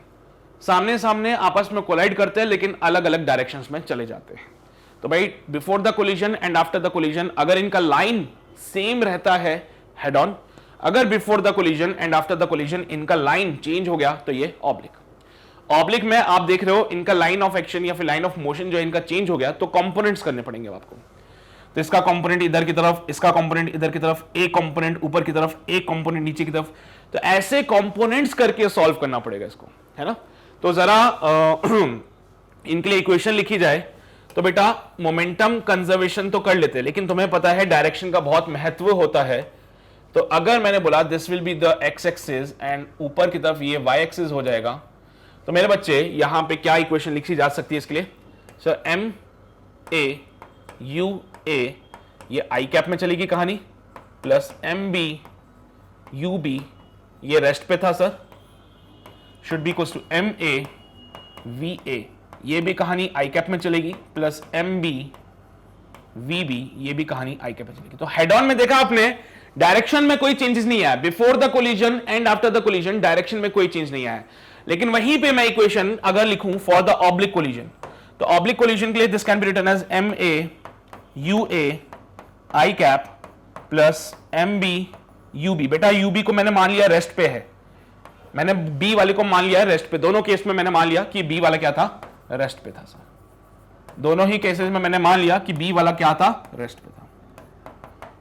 ठीक है, अब फाइनल वाले में लिखे हैं तो एम ए, अब यहां पे आपको ध्यान रखना पड़ेगा ये वी ए है तो इसका एक कंपोनेंट आपको यहां लेना पड़ेगा given by V A X और एक कंपोनेंट यहां लेना पड़ेगा given by V A Y. हां, तो इसको पहले ऐसे लिखोगे सॉल्विंग अलोंग एक्स। इसको सॉल्व करने का क्या तरीका होगा बेटा? सबसे पहले एक्स में सॉल्व करेंगे तो M A you A I cap plus M A we A X I cap plus M B we B X J cap, sorry I cap. फिर आप इसको सॉल्व करेंगे along Y, solving along Y. बेटा एक बात बताओ, Y में initially कोई मोमेंटम था क्या? Initial before the collision Y में कोई मोमेंटम नहीं, तो ए का मोमेंटम जीरो, बी का भी momentum zero, equals to M A we A Y J cap plus M B we B Y minus का जे कैप। बोलो बेटा सही बात है क्योंकि उसकी डायरेक्शन नीचे आएगी। वी बी का एक कंपोनेंट यहां पे given by V B X और एक कंपोनेंट नीचे की तरफ given by V B Y. तो बेटा जो एक्स में है वो तो आई कैप में लिख दिया मैंने, लेकिन जो वाई में है उसको माइनस का जे लिखा क्योंकि वो नेगेटिव डायरेक्शन में था। बिफोर द कोलिजन क्या यहां पे वाई में कोई मोमेंटम था? नहीं था sir. After the collision Y में मोमेंटम था, एक तो वी ए वाई का और एक वी बी वाई का, तो along with the sign put किया। ठीक है, तो अंतर समझ लो, हेड ऑन में before the collision and after the collision कोई चेंज नहीं आया, लेकिन ऑब्लिक में यहां पे वो चेंज आया जिसकी वजह से मुझे एक बार एक्स में और एक बार वाई में इसको सॉल्व करना पड़ा। तो बेटा हेड ऑन कोलिजन आएगा तो सॉल्व कर लोगे ना, हेड ऑन कोलिजन आए तो सोचना ही नहीं है। अब यहां पे तुम चाहो तो आई कैप नहीं भी लगाओगे तो चलेगा, अगर यहां पे आप आई कैप नहीं भी लगाओगे बेटा तो कोई आपत्ति नहीं है, कोई मना नहीं करेगा कि क्यों नहीं लगाया तुमने आई कैप। कोई कुछ नहीं बोलेगा तुम्हें, कोई नहीं पूछने वाला तुमसे कि तुमने डायरेक्शन क्यों नहीं लगाई, क्योंकि उसको पता है ये 1D हो रहा है, और 1D में तो डायरेक्शन के नाम पे प्लस माइनस काफी हो जाता है। वो जानता है हेड ऑन कोलिजन 1 डायमेंशनल है, तो 1 डायमेंशन में सिर्फ प्लस माइनस से काम चल जाएगा, ये आई कैप वाई कैप लगाने की जरूरत नहीं पड़ती। लेकिन जैसे ही ऑब्लिक की बात करते हैं, ऑब्लिक वाला 2D हो जाता है, और जब ये 2 डायमेंशनल हो जाता है तो फिर आई कैप जे कैप मेंशन करना पड़ता है। बेटा यू गेटिंग माय पॉइंट? समझ रहे हो सभी लोग? पक्का? छाप लीजिए इसको जल्दी से। किया नोट? अंतर समझ गए ना, क्या है ऑब्लिक में और क्या है इसमें हेड ऑन में?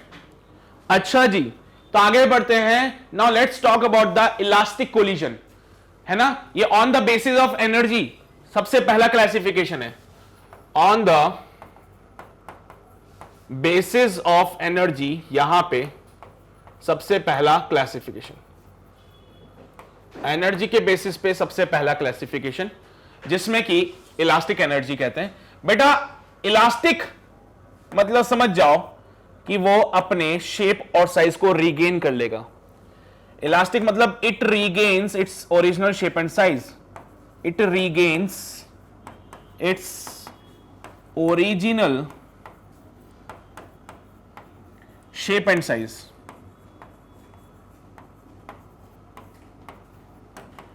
बेटा अगर वो अपने शेप और साइज को रीगेन कर लेता है तो इसकी पोटेंशियल एनर्जी में जो चेंज आएगा दैट विल बी 0। सही बात है ना बेटा? उसकी पोटेंशियल एनर्जी में जो चेंज आएगा दैट विल बी 0। तो from energy conservation, conservation of mechanical energy, delta kinetic energy plus delta potential energy should be 0। क्या यही था बेटा कंजर्वेशन ऑफ एनर्जी? पढ़ाया था ना आपको। और क्योंकि इलास्टिक है, इलास्टिक मतलब कि ये अपनी शेप और साइज को रीगेन कर लेंगे, और शेप और साइज चेंज होने से पोटेंशियल एनर्जी आती थी। पता नहीं सर कभी हुआ ये सब? अरे यार स्प्रिंग है, स्प्रिंग को पकड़ के खींच दो, शेप चेंज हो गया सर। लेंथ इंक्रीज हो गई, पोटेंशियल एनर्जी आ गया। स्प्रिंग है, स्प्रिंग को पकड़ के दबा दिया, लेंथ चेंज हो गई सर, पोटेंशियल एनर्जी आ गई। तो मैं यही तो बोलता था, कॉन्फ़िगरेशन चेंज हो जाए तो पोटेंशियल एनर्जी आती है, और अगर कॉन्फ़िगरेशन में चेंज नहीं हुआ तो पोटेंशियल एनर्जी कहां से आएगी बेटा? और एनर्जी कंजर्वेशन तो हर जगह वैलिड है। बोलता बस एक बात का ध्यान रखना, कहीं पे एनर्जी का लॉस ना हो जाए। तो बेटा कंजर्वेशन ऑफ मैकेनिकल एनर्जी के तहत change in kinetic energy plus change in potential energy should be 0। बेटा पोटेंशियल एनर्जी का चेंज 0 है तो काइनेटिक एनर्जी का चेंज यहां पे 0 हो जाएगा, यानी कि फाइनल काइनेटिक एनर्जी बराबर हो जाएगी इनिशियल काइनेटिक एनर्जी। ये किसकी बात चल रही है? किसकी बात चल रही है? पार्टिकल की? नहीं सर, सिस्टम की। क्या ये पार्टिकल की बात चल रही है? नहीं सर, ये बात चल रही है किसकी? सिस्टम की।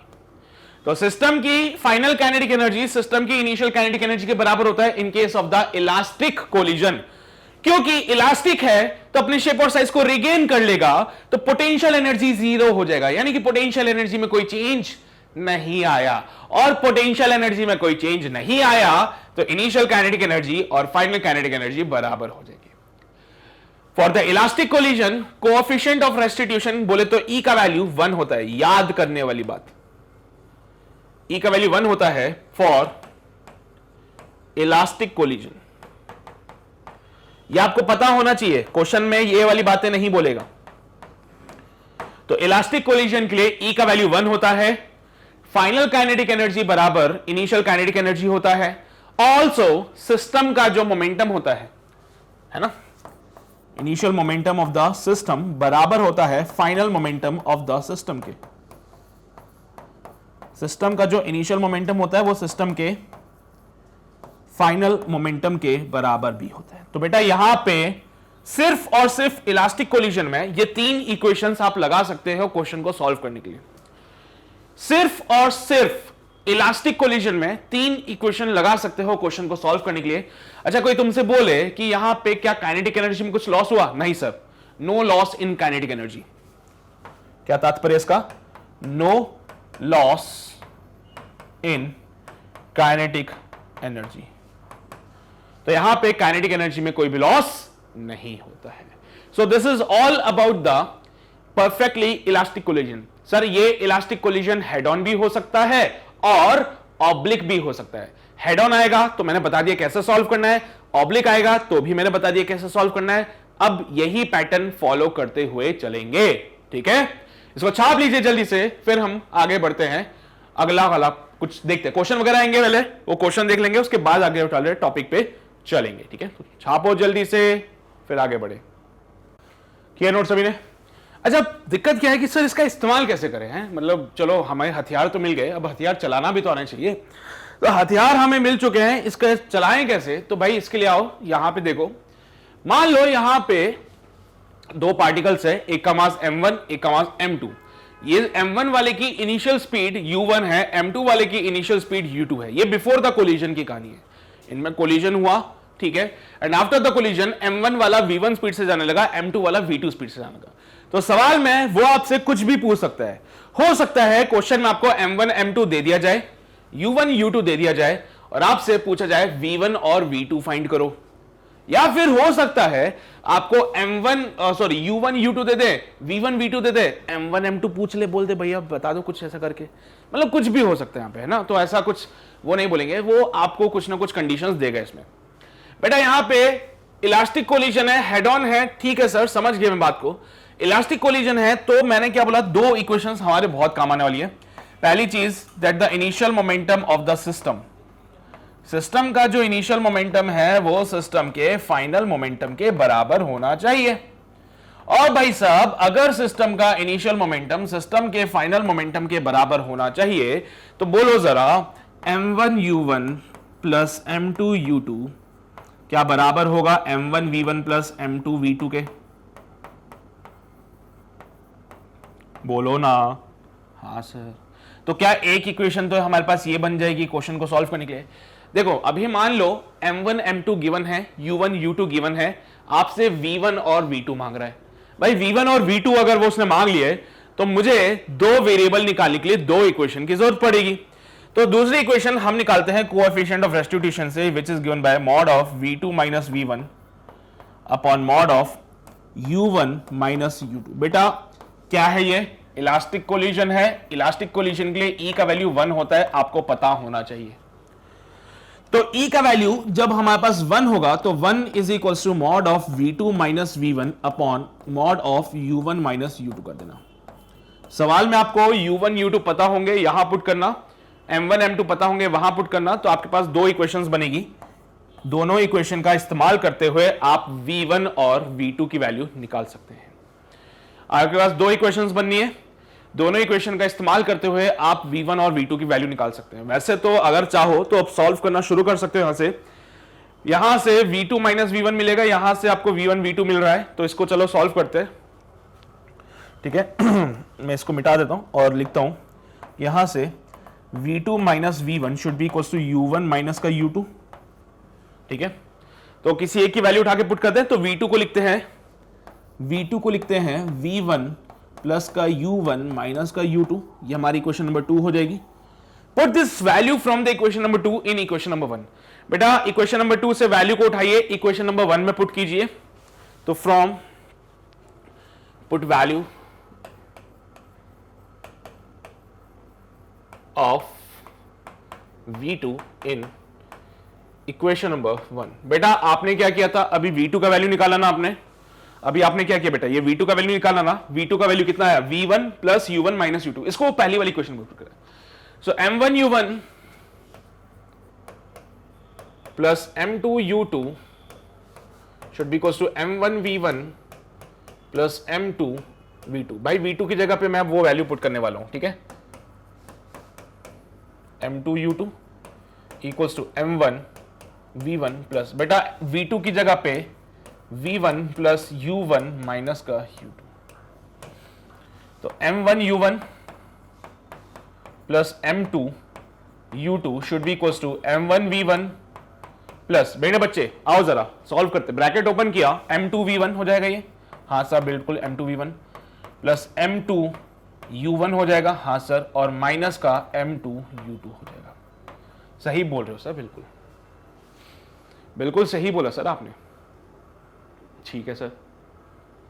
अच्छा अब क्या करें सर, मुझे तो V1 चाहिए था ना, तो ये U2 U2 वाले को इधर भेज दें। देखो M2 U1 इधर आएगा, M2 U2 इधर आ जाएगा, है ना। अरे बोलो ना, सही है क्या? क्या किया भाई, यहां से V2 की वैल्यू उठाई, V1 प्लस का U1 माइनस का U2 उठा के सेकंड वाले में पटक दिया हमने जाके। सेकंड वाले में जैसे इसको पुट किया, ये कहानी कुछ ऐसी दिखी, V1 plus U1 minus U2, तो ये तो M2 के साथ था सर।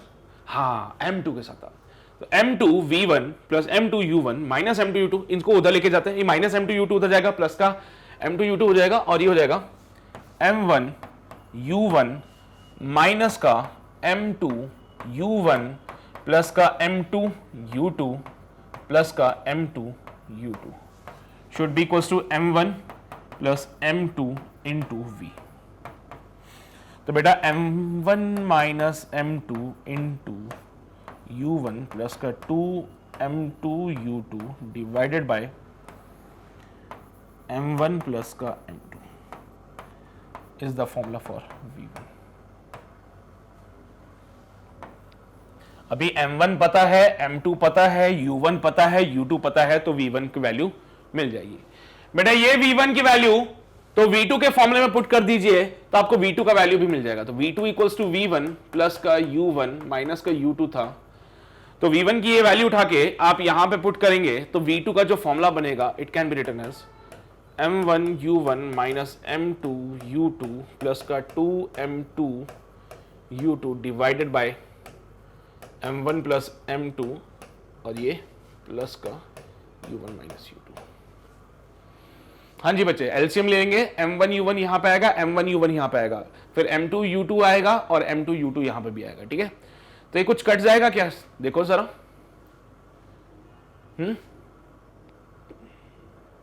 सॉरी यहां पे U1 था ना,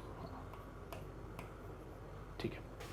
इसको अगले पेज पे सॉल्व कर लें, तो V2 की जो वैल्यू मिलेगी, देखो आज करा रहा हूं, अभी करा रहा हूं, बाद में इसकी जरूरत नहीं पड़ेगी। तो V2 का जो वैल्यू बनेगा, इट इज गिवन बाय, कितना बन रहा है बेटा, ध्यान से देखो सभी लोग, M1 U1 minus M2 U1, M1 U1 minus का M2 U1 प्लस का 2M2 U2 अपॉन में M1 प्लस M2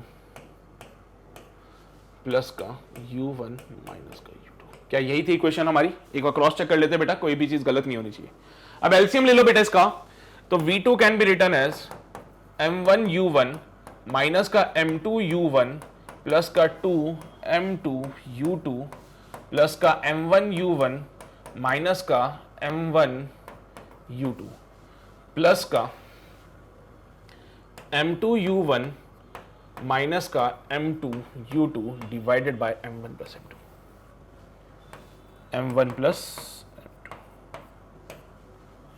ठीक है बेटा। इसको सॉल्व करें, इसको सॉल्व करें तो क्या होगा सर, कुछ कुछ कट रहा है क्या, देख लेते एक बार। M2 U2 और वो M2 U2, हाँ ये मर जाएगा, और उसके अलावा M1 U1 और ये M1 U1, नहीं सर, नहीं नहीं नहीं, तो चलिए भाई, बड़ी बेचिता सी वैल्यू आ रही है 2M1 U1 minus M2 U1, कुछ मर रहा है क्या, हाँ सर, M2 U1 से M2 U1 मर जाएगा, और कुछ M1 U2 M2 U2 M2 U2 M1 U2 M2 U2 नहीं है sir, 2M1 U1 plus 2M2 U2 minus का M2 U2 प्लस का M1 U1,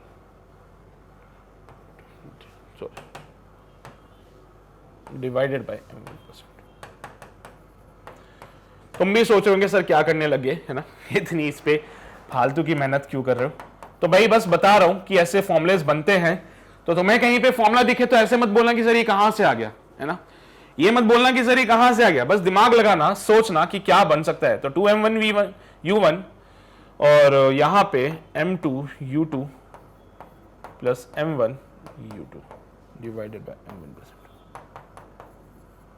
ऐसी ही मेहनत करते रहना पड़ेगा, तो जाके आपको V1 और V2 की वैल्यूज मिल सकती हैं फिर, है ना, तो जाके आप V1 V2 की वैल्यूज निकाल पाएंगे। कुछ ऐसे ही अजीबोगरीब ही वैल्यूज आनी है बेटा, कुछ नहीं कर सकते इसका तुम लोग।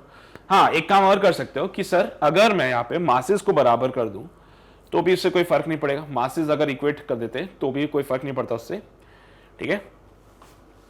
और उसके अलावा यहां पे अगर U1 और U2 में से एक बॉडी अगर रेस्ट पे हो जाती है तो U2 को रेस्ट पे करते ही आपकी इक्वेशन बड़ी सॉर्टेड हो जाएगी, या किसी एक पार्टिकल को रेस्ट पे कर दोगे तो भी मजा आ जाएगा, ठीक है। चलिए मेरे बच्चे, तो आई होप बात अभी समझ आ रही है, ठीक है। तो डिपेंडिंग ऑन द कंडीशन फिर क्या है, देखो अभी तक मैं सिर्फ इतना सा रिकमेंड करता हूं बच्चों को कि आप जब क्वेश्चन सॉल्व करेंगे तो आपको मिलेगी न्यूमेरिकल वैल्यूज, और वो न्यूमेरिकल वैल्यूज उठा के अगर आप डायरेक्ट इस फॉर्मूले में पुट करते हो तो इतनी मेहनत से आप साफ साफ बच जाओगे, ठीक है। तो न्यूमेरिकल वैल्यूज आएंगी, उनको सीधा इक्वेशन में पुट करो, पहली इक्वेशन ये और दूसरी इक्वेशन ये वाली, सीधा वैल्यूज में पुट कर दीजिए, आपको आपका आंसर मिल जाएगा। इतने फॉर्मूले याद करने की जरूरत नहीं पड़ेगी, ये सब क्या हो रहा है ये सब देखने की भी जरूरत नहीं पड़ेगी, सीधा काम बनेगा आपको यहां से, ठीक है। क्लियर रहेगी बेटा बातें? अच्छा सर आप ये V2 V1 को एलिमिनेट क्यों कर रहे हो? क्योंकि V1 V2 ही अनजान है, दिमाग लगाने की कोशिश मत करना कि सर U1 की वैल्यू वहां से U2 को उधर भेज के वहां पुट कर दो, नहीं, ठीक है, ठीक है, क्लियर है। चलो तो सवाल क्या कहता है, velocities of P and Q after the collision will be, collision के बाद इनकी वेलोसिटीज क्या होंगी ये आपको बताना है। तो कैसे करें इसको सॉल्व?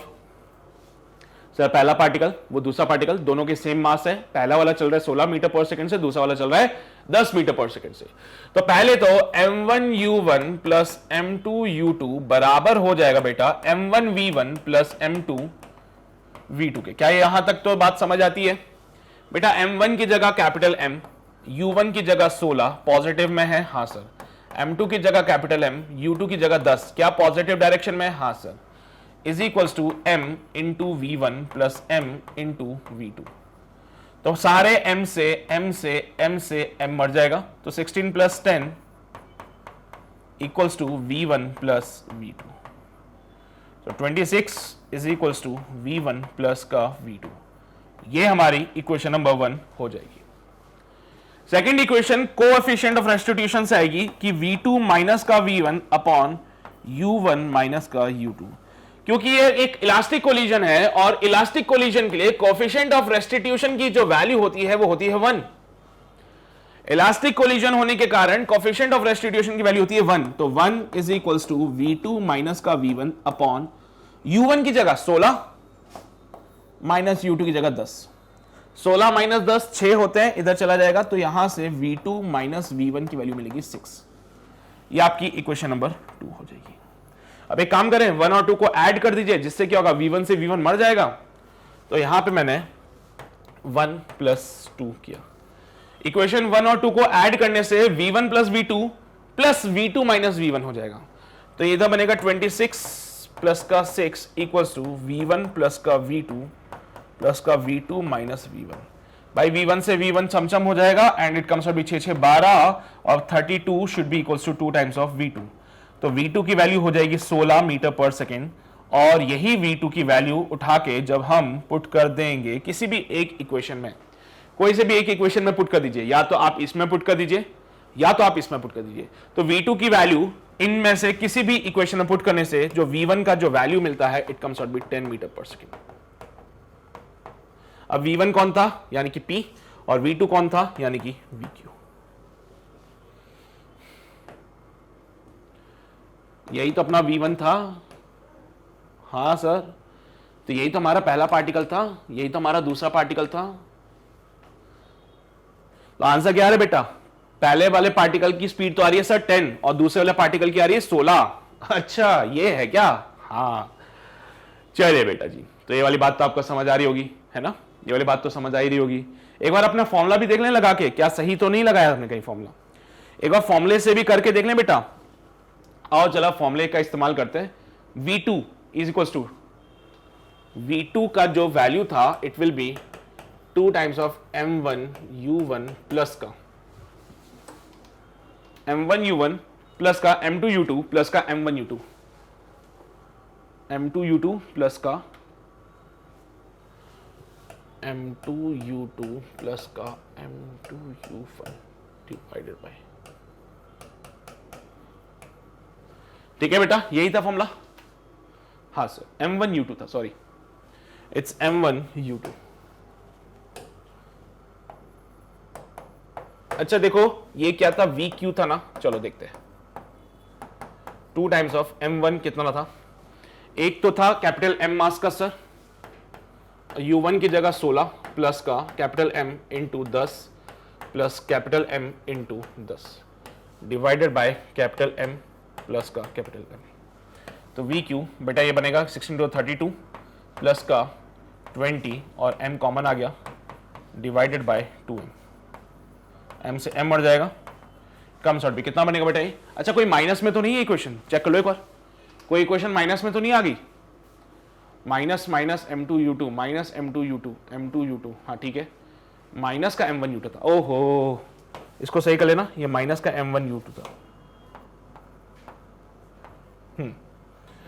ये भी यहां पे माइनस में था, माइनस का M1U2, ठीक है, माइनस का M1U2 था ना, तो इसको करेक्शन कर लेना, ये माइनस का M1U2 हो जाएगा।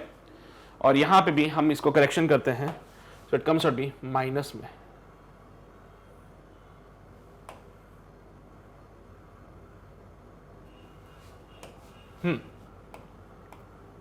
ठीक है। तो यहां से जब इसको सॉल्व किया हमने, so it comes out be VQ is equals to 2 into 16 कितना होता है बेटा 32M, और ये तो आपस में मर जाएंगे डिवाइडेड बाय 2M, M से M मर जाएगा and your answer comes out be 16 metre per second. तो जो हमने फॉर्मूला लगाया था सही था। एक बार V1 को भी चेक कर लेते, क्या सही फॉर्मूला लगाया था कि हमने V1 का, बेटा V1 का फॉर्मूला भी देख लो एक बार, सही निकाला था कि हमने। V1 का फॉर्मूला कहां गया, V1 का फॉर्मूला V1 ये रहा सर, अरे नहीं ये रहा, हाँ ये रहा, M1 minus M2 into U1, M1 minus M2 into U1 plus 2M2U2। तो V1 था M1 minus M2 into U1 plus 2M2U2 divided by M1 plus M2। क्या यही था बेटा V1 का फॉर्मूला। V1 बोले तो VQ, पहले वाले पार्टिकल VP है ना, V1 बोले तो VP। चलिए भाई क्या देख लो एक बार, M1 minus M2 into U1 plus 2M2U2। हाँ सर बिल्कुल सही है। अब तुम्हें लग रहा होगा बोरिंग सा है सर ये तो, पर ट्रस्ट मी, एक बार बस दिलासा देना चाहता हूं, उसके बाद तो तुम खुद से कर लोगे इसको फिर, ठीक है। बस एक बार दिलासा देना चाहता हूं, उसके बाद खुद से तुम कर लोगे। तो V1 को लिखा capital M minus capital M into, बेटा U1 कितना था 16 plus 2 into capital M, U2 कितना था 10 divided by capital M plus capital M। ये तो हो गया खत्म। तो V1 की वैल्यू होगी 20M डिवाइडेड बाय 2M। तो यहां से V1 की वैल्यू आ रही है 10 मीटर पर सेकेंड, जो कि बेटा VP था। तो क्या अभी भी आपके पास वही आ रहा है, यानी कि आप फॉर्मूला लगाएंगे तो भी आंसर वही आएगा। अगर आप सीधा न्यूमेरिकल वैल्यूज पुट करके सॉल्व कर रहे हो तो भी आंसर आएगा। न्यूमेरिकल वैल्यू पुट करके सॉल्व कीजिए, बट कोई आपसे पूछ ले फॉर्मूले वाली बातें तो बता देना उसको भी, ठीक है। तो आपकी इच्छा श्रद्धा है आपको कैसे सॉल्व करना आंसर, तो इसको नोट कीजिए, फिर हम आगे बढ़ते हैं। किया नोट सभी ने, चलिए भाई। तो ये देख लो भाई, हमने फॉर्मूला भी सही लगाया था। तो भाई फॉर्मूला कैसे आते हैं वो मैंने बता दिया, बट ट्रस्ट मी बेटा कोई काम का नहीं होगा फॉर्मूला, कभी भी तुमसे फॉर्मूले के बारे में डिमांड नहीं की जाएगी, ठीक है। चलिए जी, तो आगे बढ़ते हैं। अगला सवाल कहता है if the collision is head on and perfectly elastic. फिर से वही बात होगी भाई, परफेक्टली इलास्टिक है यानी ई का वैल्यू 1 होगा, ई का वैल्यू 1 होगा। Calculate the final velocities of the particle. ये एक पार्टिकल ये है, एक पार्टिकल ये है, इसको मैंने बोला पार्टिकल नंबर 1, इसको मैंने बोला पार्टिकल नंबर 2। बेटा ये हो जाएगा 2 kg का, ये हो जाएगा 5 kg का। चलिए भाई शुरू हो जाइए, शुरू कर दो जल्दी से, बोलो क्या होगा। अच्छा एक और बात का ध्यान रखना, मोमेंटम एक वेक्टर है, हाँ तो भाई ये डायरेक्शन तो फर्क पड़ता है। तो भाई वेक्टर है, डायरेक्शन मैटर्स, तो डायरेक्शन मैटर्स, तो आप समझदार हो। अब मैं बार बार नहीं बताऊंगा बातें, तुम खुद से सॉल्व कर सकते हो, करो ट्राई। हो गया, मैं आ जाऊं सॉल्व कराने के लिए। क्या मैं बोलूं साहब, सिस्टम पे जो इनिशियल मोमेंटम था वही सिस्टम का फाइनल मोमेंटम होगा। तो M1U1 प्लस का M2U2 बराबर होगा M1V1 प्लस का M2V2। क्या ये बात सही है? अच्छा एक बात बताओ, M1 कितना 2 kg का लिख दो। सर U1 कितना, 5 मीटर पर सेकेंड लिख दिया। फिर m2 कितना सर 5 kg का, u2 कितना -10। भाई हेड ऑन है, मैंने बोला था ना हेड ऑन बोले तो 1D मोशन होता है, यहां पे हेड ऑन में 1D वाली बातें हैं, तो आई कैप जे कैप लगाने की जरूरत नहीं है, लेकिन प्लस माइनस से काम हो जाएगा बेटा। 1D में प्लस माइनस से डायरेक्शन पता चल जाती है। हाँ 2D होता तो फिर आई कैप जे कैप लगा के डायरेक्शन बतानी पड़ती, तो 1D है तो प्लस माइनस से काम चल जाएगा। Equals to 2 into V1 plus का 5 इंटू V2, 5 टू 10 माइनस का 50 इक्वल्स टू I2V1 प्लस का 5V2 हो जाएगा, माइनस का 40 बराबर होता है 2V1 प्लस का 5V2। यह हमारी पहली इक्वेशन बन चुकी है। क्या दूसरी इक्वेशन मुझे कोएफिशिएंट ऑफ रेस्टिट्यूशन से मिलेगी? हाँ सर, तो E equals to V2 minus का V1, मॉड लगा लेना मेरे बच्चे, मॉड ऑफ U1 माइनस का U2। मॉड लगाने का तात्पर्य यह होता है कि हम चाहते हैं हमें हमेशा पॉजिटिव वैल्यू मिले, तो E इज इक्वल्स टू बेटा यहां पे मॉड लगाया V2 कितना पता नहीं सर, निकालेंगे इसको जी, अपॉन मॉड ऑफ बेटा U1 कितना होगा 5 माइनस 10,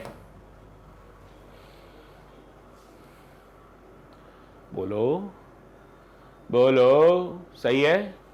तो सर यहां पे 5 is equals to V2 minus V1, 5 is equals to V2 minus V1, सही है क्या ये बात? तो यहां से V2 की जगह मैं लिख दूं 5 टाइम्स ऑफ V1, V2 की जगह मैंने लिख दिया 5 टाइम्स ऑफ V1 और इसको उठा के यहां पे पुट कर दिया, तो माइनस का 40 should be equals to 2 into V1 plus का 5 इंटू 5V1, तो माइनस का 40 इक्वल्स टू कितना बनेगा ये? बोलो, यहां गलती कर दी क्या? ओहो 5 प्लस V1 होगा नहीं,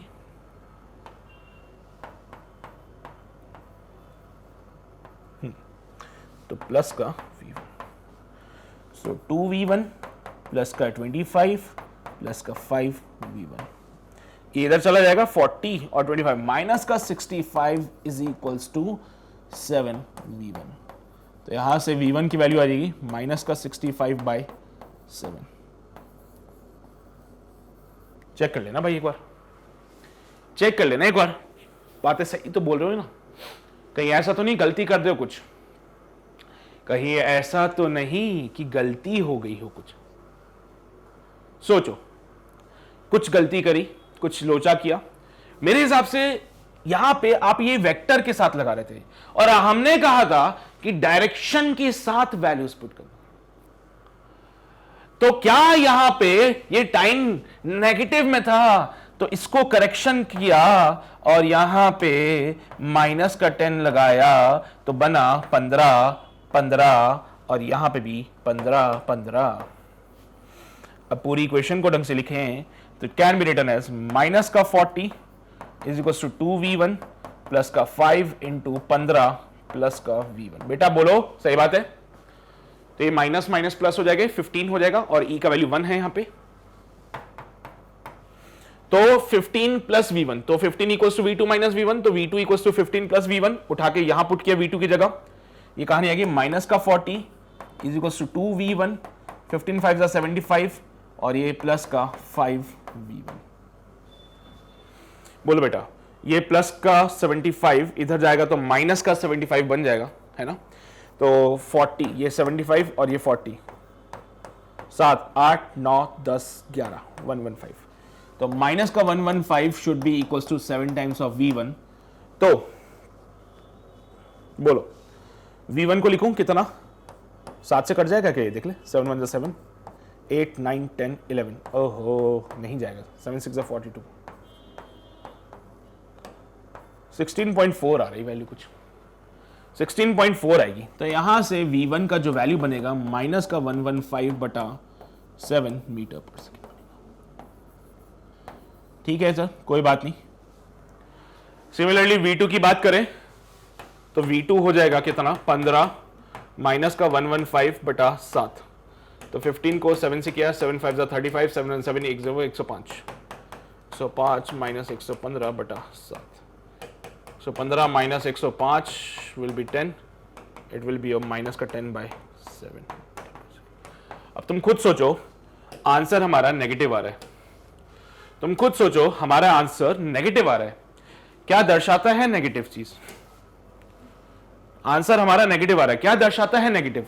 नेगेटिव दर्शा रहा है कि सर ये हल्का था, ये भारी था। हल्का वाला धीरे स्पीड से आ रहा है, भारी वाला तेज स्पीड से आ रहा है। इंपैक्ट के बाद दोनों सेम डायरेक्शन में जाएंगे। हल्का वाला इधर जा रहा था 5 मीटर से, भारी वाला इधर जा रहा था 10 मीटर से। जब दोनों टकराएंगे तो टकराने के बाद क्योंकि ये हैवी है, हैवी वाले का असर ज्यादा रहेगा, तो दोनों की तरफ, दोनों अब किधर जाएंगे? इधर की तरफ जाएंगे, दोनों ही नेगेटिव वेलोसिटी से जाएंगे। ठीक है, तो सेकंड वाले की स्पीड थोड़ा कम हो जाएगी और पहले वाले को इंपैक्ट पड़ेगा, इसलिए वो 115/7 की स्पीड से जाएगा बेटा वो। ठीक है, क्लियर है कि सभी को बातें? तो क्या V1 V2 दोनों मिले हम लोगों को? तो छापो जल्दी से, फिर हम आगे बढ़ते हैं।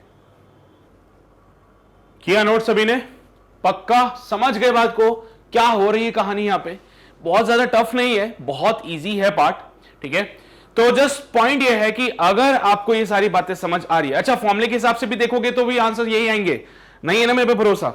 चलो आ जाओ, एक बारी फिर से फॉर्मूला लगाते हैं। फॉर्मूले को देख लेते हैं कि V1 था m1 माइनस m2 u1, है ना? V1 जो था वो था m1 minus m2 into u1 plus का 2m2 u2 divided by m1 plus m2। ठीक है, और V2 था 2m1 u1 प्लस का m2 minus m1 into u2 divided by m1 plus m2। देख लो एक बार, मैच कर लो, क्या यही था फॉर्मूला? सर V1 की बात करें तो it is m1 minus m2 into u1 plus 2m2 u2 upon m1 plus m2। आपने भी ये लिखा है, देख लो, m1 minus m2 into u1 plus 2m2 u2 upon m1 plus m2। V2 की बात करें तो वो था, देखो, 2m1 v1 plus m2 minus m1 into u2, 2m1 v1 m2 minus m1, 2m1 v1 m2 minus m1 into u2 divide by m1 plus m2। बड़ा simple सा तरीका है याद करने का। अगर आपको फॉर्मूले ऐसे भी याद नहीं हो रहे तो एक और काम कर सकते हो, इनका फ्रैक्शन लो बेटा। तो v1 को क्या से लिखा सकता है? m1 माइनस का m2 अपॉन m1 प्लस का m2 इंटू u1 प्लस का 2m2 divided by m1 plus का m2 इंटू u2। ठीक है, और इसको कैसे लिखा जा सकता है? V2 को सर यहां पे देखो m2 minus m1 upon m1 plus m2, है ना, और बीच में प्लस का साइन। यहां पे बोलो 2m1 divided by m1 plus m2 into, अब देखो बेटा, सबसे पहले इसमें आपने m1 minus m2 upon m1 plus m2, m2 minus m1 upon m1 plus m2। सही चल रही पिक्चर? यहां पे भी एक बार देख लो, m1 माइनस m2 तो नहीं है कहीं? नहीं सर, m2 माइनस m1 ही है। ठीक है, तो ये भी देख लेना, ये कहीं m1 माइनस m2 तो नहीं चाहता था, m2 माइनस m1 है। ठीक है, अपॉन में m1 plus m2, m1 plus m2, 2m2 2m1, m1 plus m2, m1 plus m2। यहां पहले u1 लिखा, यहां पे आप u2 लिखेंगे, यहां पहले u2 लिखा था, आज यहां पे u1 लिखेंगे। बन गए फॉर्मूले, बन गए फॉर्मूले, हो जाएगा, रट्टा मार लो। देखो बेटा, मैं वो ही बोल रहा हूं बार बार कि कोई जरूरी नहीं है कि आपको फॉर्मूले याद ही रहें। अगर याद हो रहे हैं तो बहुत अच्छी बात है, नहीं हो रहे याद तो चिंता की बात नहीं है। मैंने उन इक्वेशन को थोड़ा सिंपलेस्ट फॉर्म में कन्वर्ट कर दिया ताकि आपको देख के चीजें अच्छे से समझ आ सके। उन्हीं फॉर्मुलाज को मैंने, ये हमने डेराइव कर रखे ऑलरेडी फॉर्मुलाज, उनको थोड़ा सिंपलेस्ट फॉर्म में कन्वर्ट कर दिया है मैंने। इन फॉर्मुलाज को थोड़ा सिंपलेस्ट फॉर्म में कन्वर्ट कर दिया सो दैट आपको चीजें लॉन्ग टर्म तक याद रहें। बेटा चलो V1 निकालते हैं, तो V1 is given bye m1।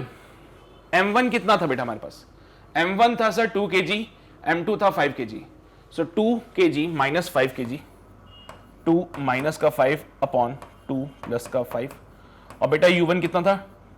2 और 5 kg का 5 मीटर पर सेकेंड। यही तो था, अरे तभी तो 10 बन रहा था। देखो ना, 2 kg वाला 5 मीटर पर सेकेंड से जा रहा है, अब 5 kg वाला 10 से जाएगा, प्लस 2 इंटू बेटा m2 कितना 5 kg का डिवाइडेड बाय 2 + 5 और बेटा उसकी स्पीड कितनी माइनस का 10 से। डायरेक्शन का ध्यान रखना आप लोग। देख लो बेटा अभी भी भरोसा नहीं होता, m1 की जगह 2 kg और u1 की जगह 5, m1 की जगह 2 kg, u1 की जगह 5, m2 की जगह 5 kg और u2 माइनस का 10 होगा, तो u2 की जगह माइनस का 10 पुट किया। सही है, लेट्स सॉल्व दिस पार्ट। तो v1 की जो वैल्यू मिलती है बेटा it comes out be minus का 7 इंटू 5 डिवाइड बाय 7, सॉरी क्या कर रहा हूं मैं, क्या कर रहा हूं सर, माइनस का 3 इंटू 5 डिवाइड बाय 7 प्लस का 10 डिवाइड बाय 7 इंटू माइनस का 10। बेटा v1 का वैल्यू हो जाएगा माइनस का 15 माइनस का 100 बटा 7 माइनस का 115 बटा 7 मीटर पर सेकंड। क्या सही आ रहा है? बिल्कुल यही निकाली थी वैल्यू हमने। जी सर बिल्कुल यही वैल्यू निकाली थी। अब v2 के लिए भी निकाल लो, तो v2 के लिए भी लिखा हमने, v2 के लिए लिखा बेटा m2 की जगह बोलो, m2 की जगह बोलो क्या सर, m2 की जगह 5 kg माइनस का m1 की जगह 2 kg डिवाइड बाय 5 प्लस 2। अच्छा बोलो u2 कितना, u2 है सर माइनस का 10 प्लस 2m1 बेटा 2 इंटू m1 कितना था 2 kg का डिवाइडेड बाय 2 प्लस का 5 इंटू u1 कितना बेटा 5 मीटर पर सेकंड का।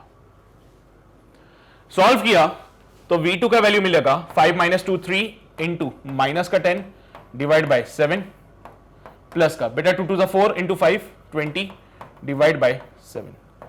तो v2 का वैल्यू बनेगा माइनस का 30 बाय 7 प्लस का 20 बाय 7 माइनस का 30 प्लस का 20 डिवाइडेड बाय 7 यानी कि माइनस का 10 बाय 7 मीटर पर सेकंड।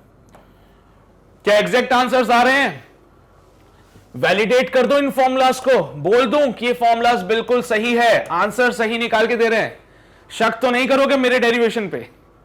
है शक तो नहीं होगा ना डेरिवेशन पे? बिल्कुल सही किए हैं सर। तो बेटा ये फॉर्मूला और ये उसके प्रमाण तुम्हारे आंखों के सामने। हमने डायरेक्ट मोमेंटम में की इक्वेशन में वैल्यूज पुट करी थी तो भी आंसर यही आ रहा था, हमने फॉर्मुलाज में वैल्यू पुट करी तो भी आंसर आ रहा है। अब मैं कहानी छोड़ता हूं तुम्हारे ऊपर, क्योंकि तुम्हारी इच्छा श्रद्धा के अनुसार अगर तुम्हें फॉर्मूले याद हो रहे हैं तो फॉर्मूले याद कर लो, अगर तुम्हें लग रहा है कि नहीं साहब मेरे को तो ये सबसे आसान काम लगा, सीधी वैल्यूज पुट करी और आंसर आया, तो बेटा यही करो। लेकिन ध्यान रखना कि यहां पे जब वैल्यूज पुट करोगे तो put along with the sign, तो यहां पे मेंशन कर देना put values along with sign, hashtag put values along with sign। Values को साइन के साथ पुट करना, भले आप ये मोमेंटम वाले में पुट करो, भले आप ये कोफिशिएंट ऑफ रेस्टिट्यूशन में पुट करो, या फिर आप यहां पे फॉर्मूला में पुट करो, you have to put the values along with the sign। यहां पे भी लिख दूं क्या, हैशटैग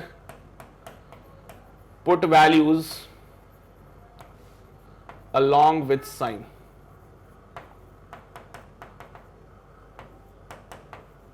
हाँ जी, दोनों के लिए ही बात वैलिड होगी। तो इसको छाप लेंगे जल्दी से, ये वाला पार्ट आपने नोट कर लिया था, यहां पे आइए इसको भी नोट कीजिए बेटा, इसको भी जल्दी से नोट कर लीजिए, फिर हम आगे बढ़ते हैं। इसको भी जल्दी से नोट करो बेटा, फिर आगे बढ़े। किया नोट? चलिए भाई, अब एक ज्ञान की बात, हैशटैग हमारे लिए एके सर का ज्ञान। हाँ जी बेटा, ज्ञान की बात यह है कि अगर यहां पे परफेक्टली इलास्टिक कोलिजन हो रहा है,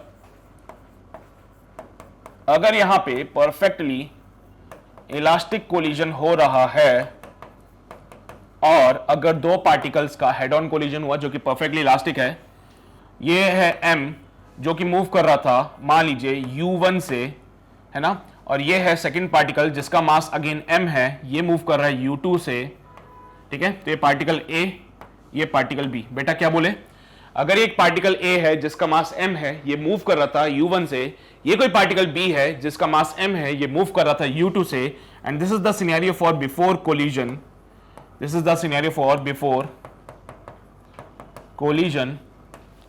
तो मेरे बच्चे आफ्टर द कोलिजन क्या होगा, आफ्टर कोलिजन, यहां पे कोलिजन हो गया, यहां पे कोलिजन हो गया, तो आफ्टर द कोलिजन ये वही पार्टिकल ए वाला, ये वो पार्टिकल बी वाला, तो बेटा ये जो मूव करेंगे इनकी वेलोसिटीज हो जाएगी u2 एंड u1। क्या बात कर रहे हो सर, क्या बात कर रहे हो, इनकी वेलोसिटीज आपस में एक्सचेंज हो गई। हां, इनकी वेलोसिटीज आपस में एक्सचेंज हो जाती है, इनकी वेलोसिटीज आपस में एक्सचेंज हो जाती है।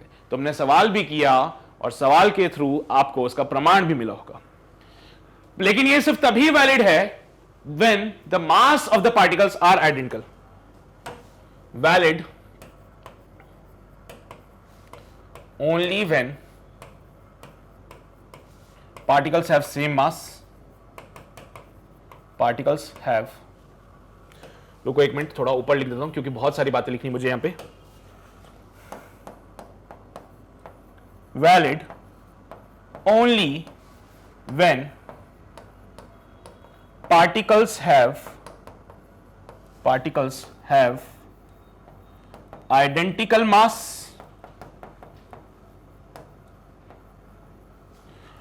and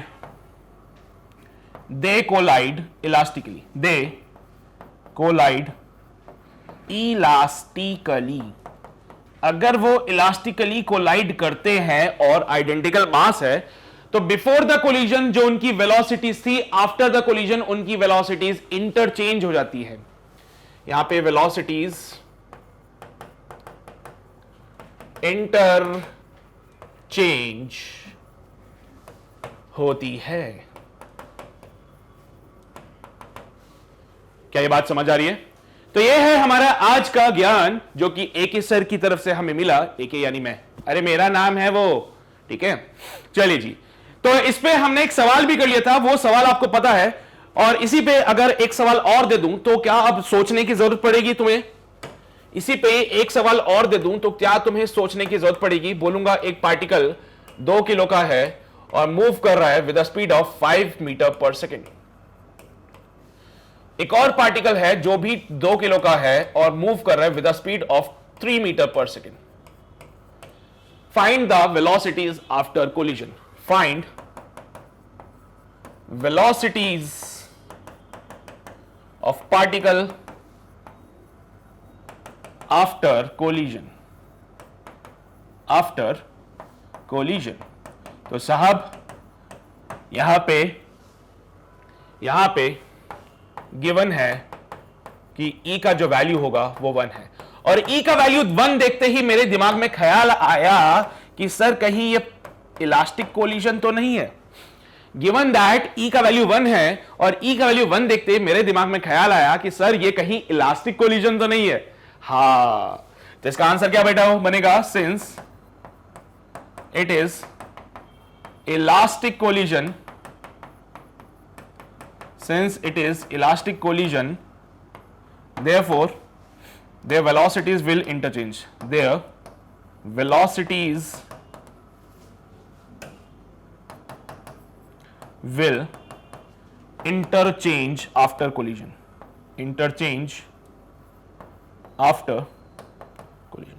तो बेटा कोलिजन के बाद उनकी वेलोसिटीज इंटरचेंज हो जाएगी, यानी कि अभी u1 है 5 मीटर पर सेकेंड और u2 है 3 metre per second before collision में।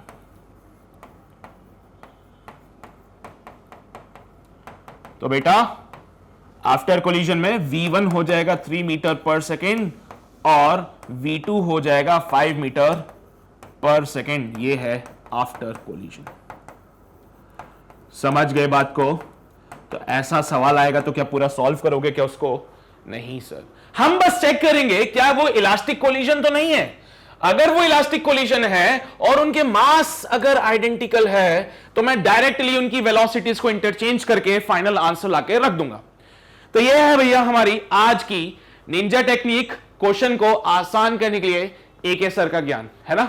चलिए बेटा, तो इसको नोट कर लीजिए। ऑल्दो आपने इस पे क्वेश्चन कर लिया है पहले, आपको याद है वो 16 मीटर पर सेकंड और 10 मीटर पर सेकंड, वेलोसिटीज इंटरचेंज हुई थी, बट मुझे लगा उस टाइम पे बताना सही नहीं है, पहले क्वेश्चन को सॉल्व कर लो, पूरे मेथड से सॉल्व कर लो, और अब मैं आपको ये वाली बात बता रहा हूं।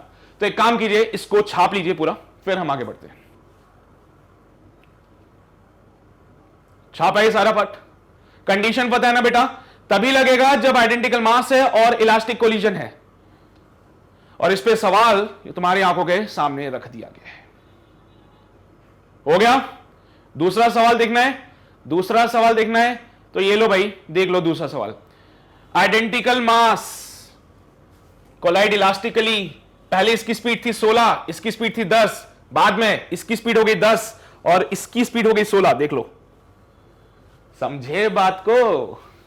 क्यों भाई, क्लियर रहेगी बातें? तो यहां पे आज के इस लेक्चर में जो हमने चर्चा करी है वो है कि हमने कोलिजन को समझा, कोलिजन के अंदर क्या हो रहा है इसके बारे में जाना।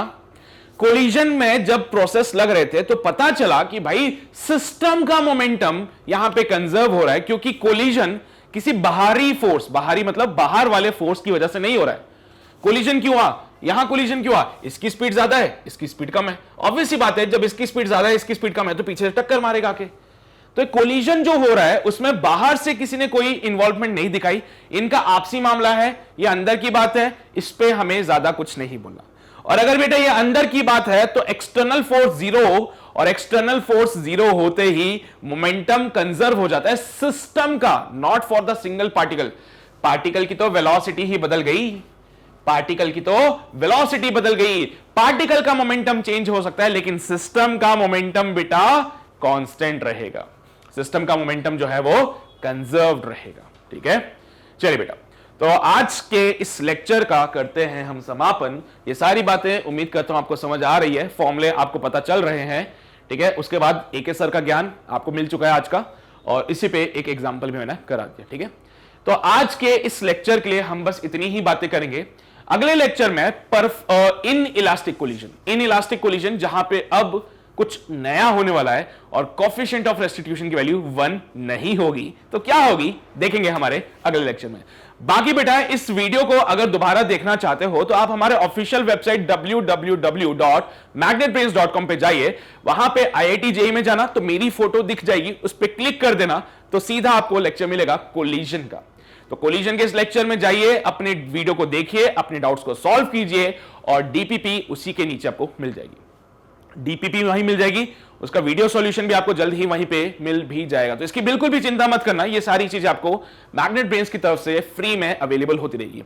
तो आज के बाद से कोई भी वीडियो अगर आपको मैग्नेट ब्रेन्स का देखना है तो बेटर है कि आप वेबसाइट पे चल जाओ, एंड नॉट बिकॉज कि मैं इसलिए बोल रहा हूं कि आपको वहां पे जाके सब्सक्रिप्शन लेना पड़ेगा या कूपन कोड लगाना पड़ेगा, बट द पॉइंट इज कि वहां पे सारी वीडियोस हमने प्रॉपर सीक्वेंस में अरेंज करके रख दिए, तो इससे आपका ही समय बचेगा, कोई वीडियो को ज्यादा ढूंढना नहीं पड़ेगा, वहां पे आपको सारी चीजें मिल जाएगी। और ये सारा का सारा काम IIT JEE के लिए नहीं बल्कि नीट के लिए या और भी जो कॉम्पिटिटिव एग्जाम्स हैं सब के लिए प्रॉपर पैटर्न में चीजें सेट करके रखी गई है।